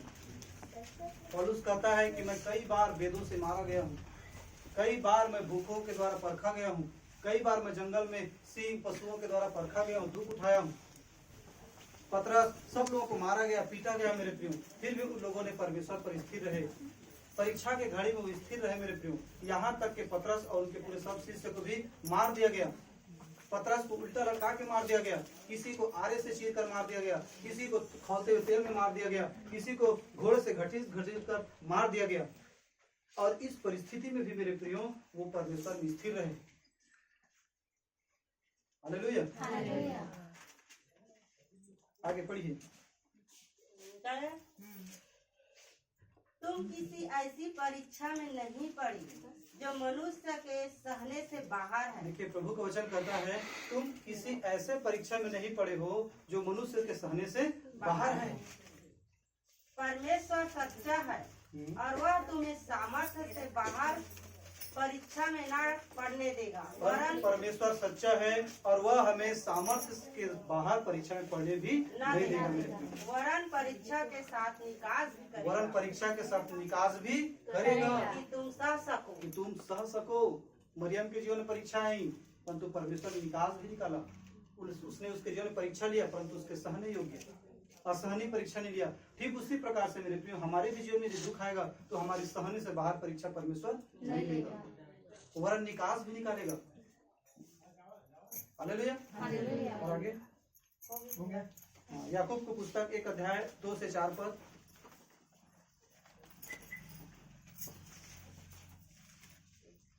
याकूब के पुस्तक 1 अध्याय 2 से 4। क्या विषय सुन रहे हैं आज? परीक्षा। परमेश्वर धर्मियों को परखता है और परखने के लिए आग के भट्ठे में डालता है। और आग का भट्ठा क्या है? दुख, तकलीफ, परेशानी, समस्याओं का प्रतीक है। और जो इस दुख, तकलीफ, समस्याओं में भी स्थिर रहता है, वही खरा निकल पाता है और परमेश्वर से जीवन का मुकुट देता है। ठीक है जी। तो आज के विश्वासी यीशु के पास किस ले जाते हैं? दुख दूर करवाने। परंतु प्रभु कहता है, ठीक है अभी तो दुख दूर कर दूंगा, परंतु आने वाला समय में ना फिर तुम्हारा परीक्षा लूंगा, फिर से तुम्हारे जीवन में दुख आएंगे, तकलीफ आएंगी। तो यदि तुम सुख को ही खोज रहे हो तो आगे नहीं बढ़ सकते मेरे प्रियो। दुख, सुख का खोज ही ना दुख का कारण है। क्या बोला मैंने? दुख का खोज ही ना दुख का कारण है। यदि हम दुख को खोजेंगे ना तो सुख स्वतः आपके पास आ जाएगा। दुख उठाओ, इसलिए प्रभु यीशु मसीह ने कहा, दुख उठाओ, क्रूस उठाओ, दुख उठाओ, दुख को खोजो, सुख को मत खोजो। यदि हम कहीं ट्रेन में जा रहे हैं, हमारा टिकट बुकिंग नहीं हुआ है, हमें खड़ा होकर के जाना पड़ेगा, परंतु जब खाली जगह देखेंगे तो हम वहां पर बैठ जाएंगे, तो बैठ जाएंगे, सूखे सूख जा रहे हैं। परंतु जो वाला जो क्या बोलते हैं टिकट जो बुकिंग किया है, वो आदमी आ जाएगा, बोले भैया ये वाला ये वाला तो मेरा टिकट है, मेरा बुकिंग है जगह, तो फिर आप उठोगे तो फिर दुख लगेगा। बड़ा बैठे रहे तो उठा दी, फिर गुस्सा है, कुड़कुड़ा है ऊपर पर। आप सुख खोज रहे हो, इसलिए आपके अंदर में कुड़कुड़ाहट है, और आप बोलते हो कि मैं नहीं दुख उठाऊंगा, मैं नहीं लिया हूँ टिकट, बुकिंग नहीं किया, मेरा भीड़ है, भीड़ में खड़ा होकर ही जाऊंगा। दुख उठाओगे तो कोई आपको उठाने के लिए नहीं आएगा। तो दुख उठाने से ही मेरे प्रियो सुख मिलेगा। इसलिए प्रभु यीशु मसीह दुख का मार्ग है, परमेश्वर का मार्ग है, दुख का मार्ग है, कांटों का मार्ग है, सकरा मार्ग है। किसका मार्ग है? सकरा मार्ग है। और जो सकरा मार्ग में चलेगा, तंग गली में चलेगा, वही व्यक्ति उद्धार और मुक्ति को पाएगा। सकरा मार्ग मतलब एक ही व्यक्ति घुस पाएगा उसमें। पति पत्नी गले में हाथ रख के चल चली, मसीही जीवन ऐसे कहीं नहीं जा सके। पत्नी का अपना जीवन है, पति का अपना जीवन है। हर व्यक्ति पर्सनल जीवन जिएगा प्रभु यीशु मसीह के साथ, क्योंकि प्रभु यीशु मसीह को हम व्यक्तिगत उद्धार करता स्वीकार करते हैं अपने स्वयं के पापों के लिए, और हमको व्यक्तिगत जीवन जीना है कि हम कैसे जीवन जी रहे हैं। हालेलुया। आगे पढ़िए। विश्वास और बुद्धिमानी। हे मेरे भाइयों, जब तुम नाना प्रकार की परीक्षाओं में पड़ो तो इसको पूरे आनंद की बात समझो। देखिए याकूब वचनों में लिखता है कि हे मेरे भाइयों, जब तुम में परीक्षाएं आए, नाना प्रकार की दुख आए, परीक्षा आए, तो तुम इसमें आनंद की बात समझो। मतलब दुख आए, परीक्षाएं आए, तो तुम इसमें क्या समझो? आनंद उठाओ। इसका मतलब यह है मेरे प्रिय, यदि आपके जीवन में यदि दुख आ रहा है और परीक्षाएं आ रही है, तब यह इसमें आनंद मनाओ। फिर से पढ़ो उसको। हे भाइयों, हे मेरे भाइयों, जब तुम नाना प्रकार की परीक्षाओं में पढ़ो तो इसको पूरे आनंद की बात समझो। इसको पूरे आनंद की बात समझो। क्यों? आगे यह जानकर कि तुम्हारे विश्वास के परखे जाने से धीरज उत्पन्न होता है। क्योंकि तुम्हारे विश्वास के परखे जाने से धीरज उत्पन्न होता है, और धीरज पवित्र आत्मा का फल है। धीरज क्या है? पवित्र आत्मा का फल है। मेल, कृपा, भलाई, धीरज है ना, पवित्र आत्मा का फल। तो ये पवित्र आत्मा वाला धीरज वाला फल कैसे मिलेगा? इसको कौन मांगता है? प्रभु यीशु मसीह से। प्रतिदिन यही प्रार्थना, प्रभु पवित्र आत्मा दे, पवित्र आत्मा दे, अन्य भाषा में बढ़ा। हाँ बस। और धीरज वाला, तो धीरज कैसे मिली? बता दे। दुख पाई, परीक्षा ही तो दुख मत है, परीक्षा मत है, अन्य भाषा बस आ जाए। समझ में आ रहा है आप लोगों को? हे भाइयों, जब नाना प्रकार की तुम्हारे जीवन में परीक्षा है तो पूरे आनंद की बात समझो, क्योंकि इसके द्वारा तुम्हारा विश्वास का परीक्षा होता है, और विश्वास के परीक्षा के द्वारा जब विश्वास तुम्हारा परीक्षा और परख होता है, तब उसमें धीरज बढ़ता है। होगी परीक्षा, धीरज बढ़ेगा, तपने के पश्चात सोना बनेगा। समझ आ रहा है? और आगे 4 तक 4 तक पढ़ो। पर धीरज को अपना पूरा काम करने दो कि तुम पूरे और सिद्ध हो जाओ। और धीरज को पूरा काम करने दो कि तुम पूरे और सिद्ध हो जाओ। और तुम में किसी बात की घटी न रहे। और तुम में किसी बात की घटी न रहे। जिस प्रकार से एक माँ बाप अपने बच्चे में किसी प्रकार की कमी देखना नहीं चाहता, वो नहीं चाहता कि कोई दूसरा व्यक्ति उसके बच्चे में कमी ढूंढे और उसके माँ बाप के पास आकर के बोले, भैया तो बेटा तो चौक में दारू पियत रही सी, भैया तो चौक में तो बेटा सिगरेट फूकत रही सी। कोई माँ बाप नहीं सुनना चाहता। ठीक उसी प्रकार से मेरे प्रियो, परमेश्वर भी अपने बच्चों के जीवन में किसी भी प्रकार की घटी देखना नहीं चाहता। वो नहीं चाहता कि हम कमजोर बने, वो नहीं चाहता हम दुर्बल बने। इसलिए हमारे जीवन में दुख है, पीड़ा है, आंसू है। परंतु परमेश्वर का वचन कहता है मेरे प्रियो, वो हमें सहने से बाहर परीक्षा में नहीं डालता, परंतु परीक्षाओं से निकालने के लिए भी परमेश्वर हमारी सहायता करता है, निकास भी करता है। 4 तक हो गया। पहला पत्र 4 अध्याय 12 से 14 तक। बस 2-3 पद और है। सब मैसेज को काट दे रहा हूँ, टाइम हो जा रहा है ना।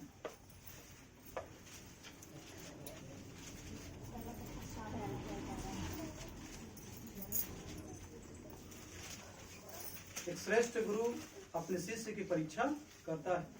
यीशु मसीह श्रेष्ठ गुरु था, इसलिए अपने शिष्यों को परखा, कसौटी में कसा मेरे प्रियो। उसके बाद परमेश्वर ने उसे अपने कार्य करने के लिए चुनाव किया। पहला पत्र 4 अध्याय 12 से 14 तक, इसी में से पलटो 4 अध्याय। याकूब ने क्या कहा? हे भाइयों, जब तुम्हारे जीवन में नाना प्रकार की परीक्षाएं आए तो इसे पूरा आनंद की बात समझो। इस परीक्षा में मेरे प्रियो आपको समाज का सताव भी हो सकता है। इस परीक्षा में यदि जिसको पत्नी ग्रहण किया है और पति ग्रहण नहीं किया है तो पति उसको सता सकता है, सताव आ सकता है। और इस परीक्षा में आप कैसे हो उसको देखना पड़ेगा। पता चल रहा है पति डंडा उठाया, इस बार संडे से संगति नहीं जाना है, फिर सब अपने अपने घर में। हालेलुया। परंतु बहुत सारे ऐसे विश्वासी हैं जो हर परिस्थिति में प्रभु यीशु मसीह की संगति करते हैं। हमारे गोमती बहन का भी जीवन, उनके गवाही को हमने सुना है। कई बार वो प्रभु की संगति में जाने के लिए मार खाई है, वो खुद बताती है, फिर भी प्रभु के वचन की संगति को सुनना नहीं छोड़ी, आज भी संगति में आती है। हालेलुया। तो भाई वो ऐसा जीवन जी रही है तो हम उसके जीवन से सीख रहे हैं, वो आदर्श बन रहे हैं हमारे लिए। ठीक उसी प्रकार से प्रभु यीशु मसीह हमारे पापों के लिए बलिदान हुआ, मारा गया, गाड़ा गया और मुर्दों में तीसरे दिन जी उठा। उसने दुख उठाया तो वह दुख उठाने के लिए हमारे लिए एक आदर्श बन गया। हमारे जीवन में उतना दुख नहीं है जितना दुख प्रभु यीशु के जीवन में आया है। क्या वो इतना दुख? क्या हमारे सिर पर कांटों की मुकुट है? क्या हमारे हाथों को कीलों से छेदा जा रहा है? या हमें 39 कोड़े मारा जा रहा है, और जिसमें एक कोड़े में एक को वो मांस निकाला जाता था, उसकी नसें फट जाती थी। क्या इतना दुख उठा रहे हैं? इसलिए प्रभु यीशु मसीह ने कहा कि मैं तुम्हें तुम्हारे जीवन में सहने से बाहर परीक्षा में नहीं डालूंगा, क्योंकि मैंने सारी परीक्षाओं को झेल लिया है। मैंने तुम्हारे लिए दुख उठा चुका है और मैं जानता हूँ, मैं मनुष्य बन किस लिए आया हूँ कि मैं जानता हूँ कि मनुष्य कहाँ टूटता है और कहाँ उसकी सहनशीलता खत्म हो जाती है। इसलिए मैं तुम्हारे सहने से बाहर परीक्षा में भी नहीं डालूंगा, वरन निकास भी निकालूंगा। ठीक है भी ठोकात है कि नहीं आते वचन? ठोकात ना बैठा थे ना। पढ़िए। मसीह के दुखों में सहभागी होना। हे प्रियो, जो दुख रूपी अग्नि तुम्हारे परखने के लिए तुम में भड़की है, इससे यह समझकर अचंभा न करो कि कोई अनोखी बात तुम पर बीत रही है। याकूब जो बोल रहा है उसी बात को पतरस भी बोल रहा है। वो बोला कि हे भाइयों, हे प्रियो, जो दुख रूपी अग्नि तुम्हें परखने के लिए तुम पर भरती है, इससे यह समझकर अचंभा न करो कि कोई अनोखी बात तुम्हारे साथ घट रही है। क्यों? क्योंकि तुमसे पहले भविष्यद्वक्ताओं ने दुख उठाया है। अब्राहम ने परीक्षा दिया, अब्राहम ने दुख उठाया। परमेश्वर साथ है, 100 साल के बाद लड़का होते, बता तो कहता दुख है। और फिर भी कई बार दुख और तकलीफ, आंसू, पीड़ाओं में गया। मूसा दुख उठाया, दाऊद दुख उठाया, यूसुफ दुख उठाया, यशायाह दुख उठाया, यिर्मयाह को अंधेरे कुएं में डाल दिया गया था, दानियल दुख उठाया, सदरक मेशक अबेदनगो दुख उठाया। जितने भी प्रभु के दास हुए उन सब ने दुख उठाया। प्रभु यीशु मसीह स्वयं परमेश्वर होने के बावजूद जो पृथ्वी पर आया, उसने भी पृथ्वी पर क्या उठाया? दुख उठाया। उसने दुख उठा करके आज्ञा मानना सीखा। मैं बहुत सारे वचनों को काट दिया हूँ, टाइम हो रहा है करके। प्रभु यीशु मसीह स्वयं दुख उठा करके परमेश्वर के वचन को मानना सीखा है, आज्ञा को मानना सीखा है। यदि हमारा गुरु इस संसार में आया और उसने संसार में दुख उठाया, हमें और आपको क्या मिलेगा? हम जो स्वयं परमेश्वर है, जो पृथ्वी पर आया, उसको लोगों ने तिरस्कार कर दिया। हमें और आपको क्या मिलेगा? तिरस्कार, बेइज्जत का सामना हमें भी करना पड़ेगा। यीशु मसीह को सब लोगों ने निंदा किया, हमें और आपकी क्या होगी? निंदा होगी। उसके माँ बाप प्रभु यीशु को स्वीकार नहीं, उसके माँ, उसके परिवार के लोग उसको स्वीकार नहीं, उसके कुटुंबी लोग उसको स्वीकार नहीं किए, परंतु बाद में मरियम स्वीकार किया। तो हमें और आपके साथ क्या होगी? हमारे भी परिवार में हमें स्वीकार नहीं किया जाएगा। समझ में आ रहा है जी? इसलिए प्रभु का वचन कहता है कि संसार तुमसे बैर करता है, इससे अचंभा मत करो, क्योंकि मैंने संसार से तुम्हें चुन लिया है। और यदि मैंने तुमसे पहले संसार में आया और दुख उठाया, तो तुम्हें भी संसार में दुख मिलेगा। दुख उठाना ही पड़ेगा, क्योंकि जो क्रूस नहीं उठाएगा वो प्रभु यीशु का शिष्य भी नहीं कहलाएगा। हम तो दुख उठाने के बारे में बोलते हैं, लोग जीवन देते हैं, हम मृत्यु के बारे में बोलते हैं। मृत्यु मिलेगा, यदि मरोगे तब जीवन पाओगे। दाना जब तक मरता नहीं है तब तक उसमें जीवन नहीं आता। जब आप किसी भी बीज को छिड़कोगे तो जमीन में जाता है, उसके बाद जमीन में क्या होता है? उसका दाना, उसकी ऊपरी वस्तु गल जाता है, उसके बाद वह पौधा बाहर आता है। वो पौधा को किसने शिक्षा दिया है कि तना नीचे, जड़ नीचे जाए, तना ऊपर आए? कौन सिखाया होगा? हैं? बहुत सारे लोग तो अपने आप को गुरु बोलते हैं, मैं गुरु हूं। कौन सिखाया उस बीज को कि तुम्हारा जड़ नीचे जाना है और तना ऊपर जाना है? हालेलुया। बीज मरता है, उसके बाद जीवन देता है। उसी प्रकार से हमें भी मेरे प्रिय संसार में मृत्यु होगी। मृत्यु का अर्थ होता है इस संसार के सोच के लिए मर जाना, अपने शरीर की इच्छा और अभिलाषाओं के लिए मर जाना और मसीह यीशु के लिए जी उठना। यही तो बपतिस्मा है। बपतिस्मा की प्रक्रिया मेरे प्रियो लगातार दिन ब दिन हमारे जीवन में होता रहता है।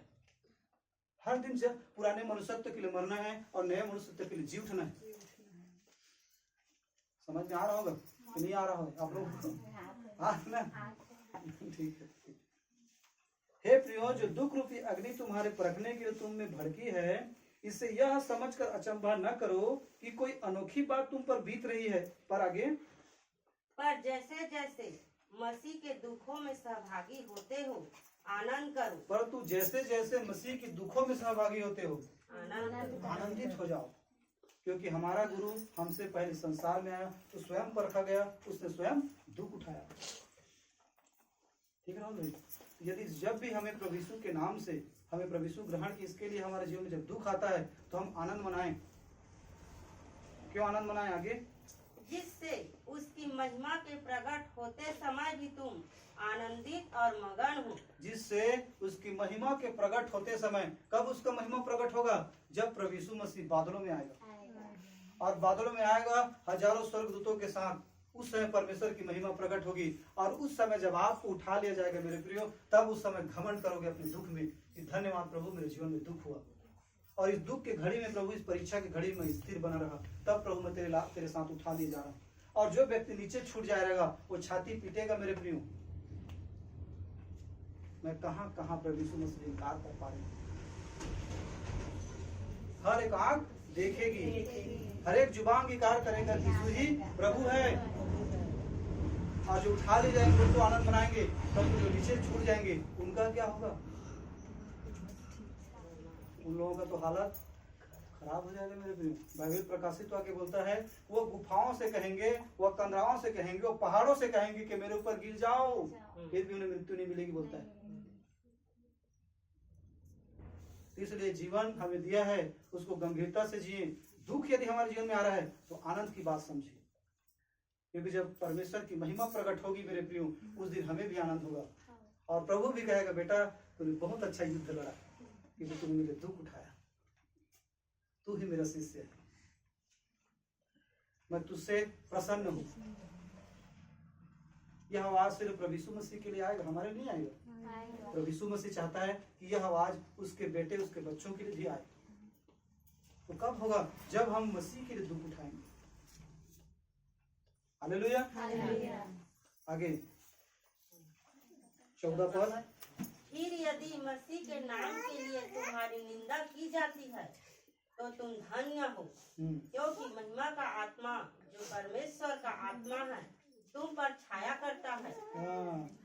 फिर यदि मसीह के नाम के लिए तुम्हारी निंदा की जाती है तो तुम क्या हो? धन्य हो। क्यों? क्योंकि महिमा का आत्मा जो परमेश्वर का आत्मा है तुम्हारे ऊपर छाया करता है। जब यीशु के नाम से हम दुख उठाते हैं तो पवित्र आत्मा हमें छाया करता है, हमें बल देता है, हमें सामर्थ्य देता है, वचन के रूप में, ज्ञान के रूप में। मेरे प्रिय, मैं भी पहले बहुत कमजोर था, दुर्बल था, परमेश्वर के वचन को नहीं जानता था, ठीक ढंग से बाइबल पढ़ता था, समझ ही नहीं आता था। परंतु एक बार घटना हुआ, हमारे गांव में सताव हुआ ना, तो पूरे गांव के लोग, पूरे 150-200 लोग बैठे हुए थे, 200-250 लोग, और 200-250 लोग मेरे को बुलाए और बोले कि भैया यीशु मसीह ग्रहण करे हस, और हम तो समाज से छोड़ा था।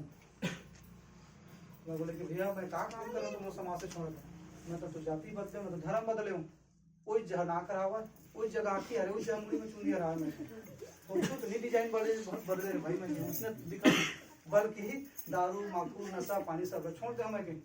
अगर ये सब छोड़ना है, धर्म बदलना है, तो हाँ बिल्कुल धर्म बदले। तो बोला नहीं जान भाई कथे, लेकिन मैं यीशु मसीह मानता और हमारा गुरु नहीं मानस, इससे समाज से बहिष्कृत है। और आज के बाद भाई ये कोई गोठिया ही तो 5000 जुर्माना, कोई भी बात करी तो एक दिन में जितना दोस्त रहे सब दुश्मन बन गई। तो भले बोर नहीं पड़ा रही से तो नाला के ब्रश घिसे और संगी साथी हम कैसे रहे, कुछ नहीं उठाए कोई 5000 तो मैं आनंदित था। लेकिन आनंद मनाओ और जानबूझ के जाओ आदमी बनकर रात से आनंदित हो।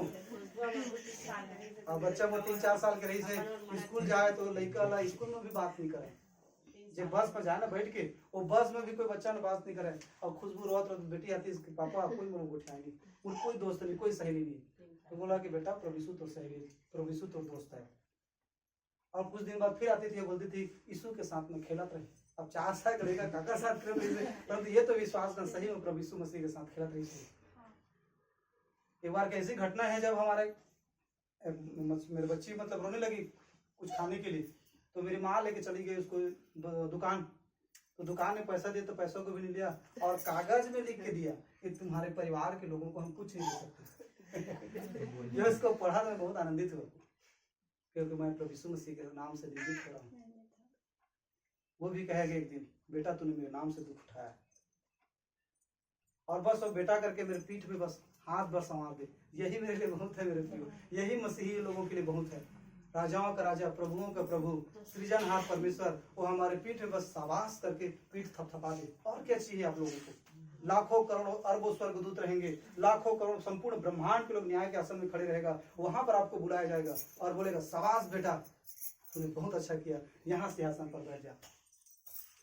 तब उस दिन आप संसार में दुख उठाए रहोगे ना, उसको 1 सेकंड में भूल जाओगे, परमेश्वर जो आपको महिमा देने वाला है। इसलिए जो दुख, जो पीड़ा, जो समस्या, जो परीक्षाएं आपके जीवन में आ रही है, इससे आप दुखित मत हो, परंतु आनंद मनाओ, क्योंकि हमसे पहले जितने भी परमेश्वर के दास हुए हैं उन सबों ने दुख उठाया, और जो हैं वो भी दुख उठा रहे हैं। समझ में आ रहा है जी? हर व्यक्ति के जीवन में परीक्षाएं हैं, दुख है, तकलीफ है, समस्या है। इन दुख और तकलीफ को अपना लो और सुख को ठोकर मार दो। कमजोर है वो व्यक्ति जो सुख खोजता है, परंतु बलवान है वो व्यक्ति जो दुख को अपनाता है। इसलिए सुख को ठोकर मार और दुख को अपना, तो मुकद्दर का बादशाह होगा। हालेलुया। क्योंकि प्रभु यीशु मसीह ने हमें मरकर जी उठने की अदा सिखाई। वो प्रभु यीशु मसीह मर के तीसरे दिन जी उठा, वो हमें भी वैसे ही जीवन हमें भी चाहिए। हालेलुया। इसलिए जब भी प्रभु यीशु मसीह के नाम से हमारी निंदा हो, हमारा तिरस्कार हो, हमें लोग हमें हंसे, या हमारे जीवन में दुख रूपी किसी प्रकार की कोई परीक्षा हो, या हमारे जीवन में कोई विपरीत परिस्थितियां आ जाए जो हम नहीं चाहते, उस परिस्थिति में हम आनंदित हों, क्योंकि आप समझ जाओ कि मेरा मजबूत होने का समय आ गया। अब मैं तैयार हो रहा हूँ, क्योंकि अब कुम्हार मुझे बना रहा था, अब बनाने के बाद मुझे धूप में कुछ दिन सुखाया था, तो धूप में सुख हुई तो कम दुख है। मिट्टी बनेगा घड़ा, उसके बाद धूप में सुखेंगे, तो मतलब धूप में सुखो मतलब कम दुख। उसके बाद फिर वहां से उठा करके आग के भट्ठा में, मतलब ज्यादा दुख।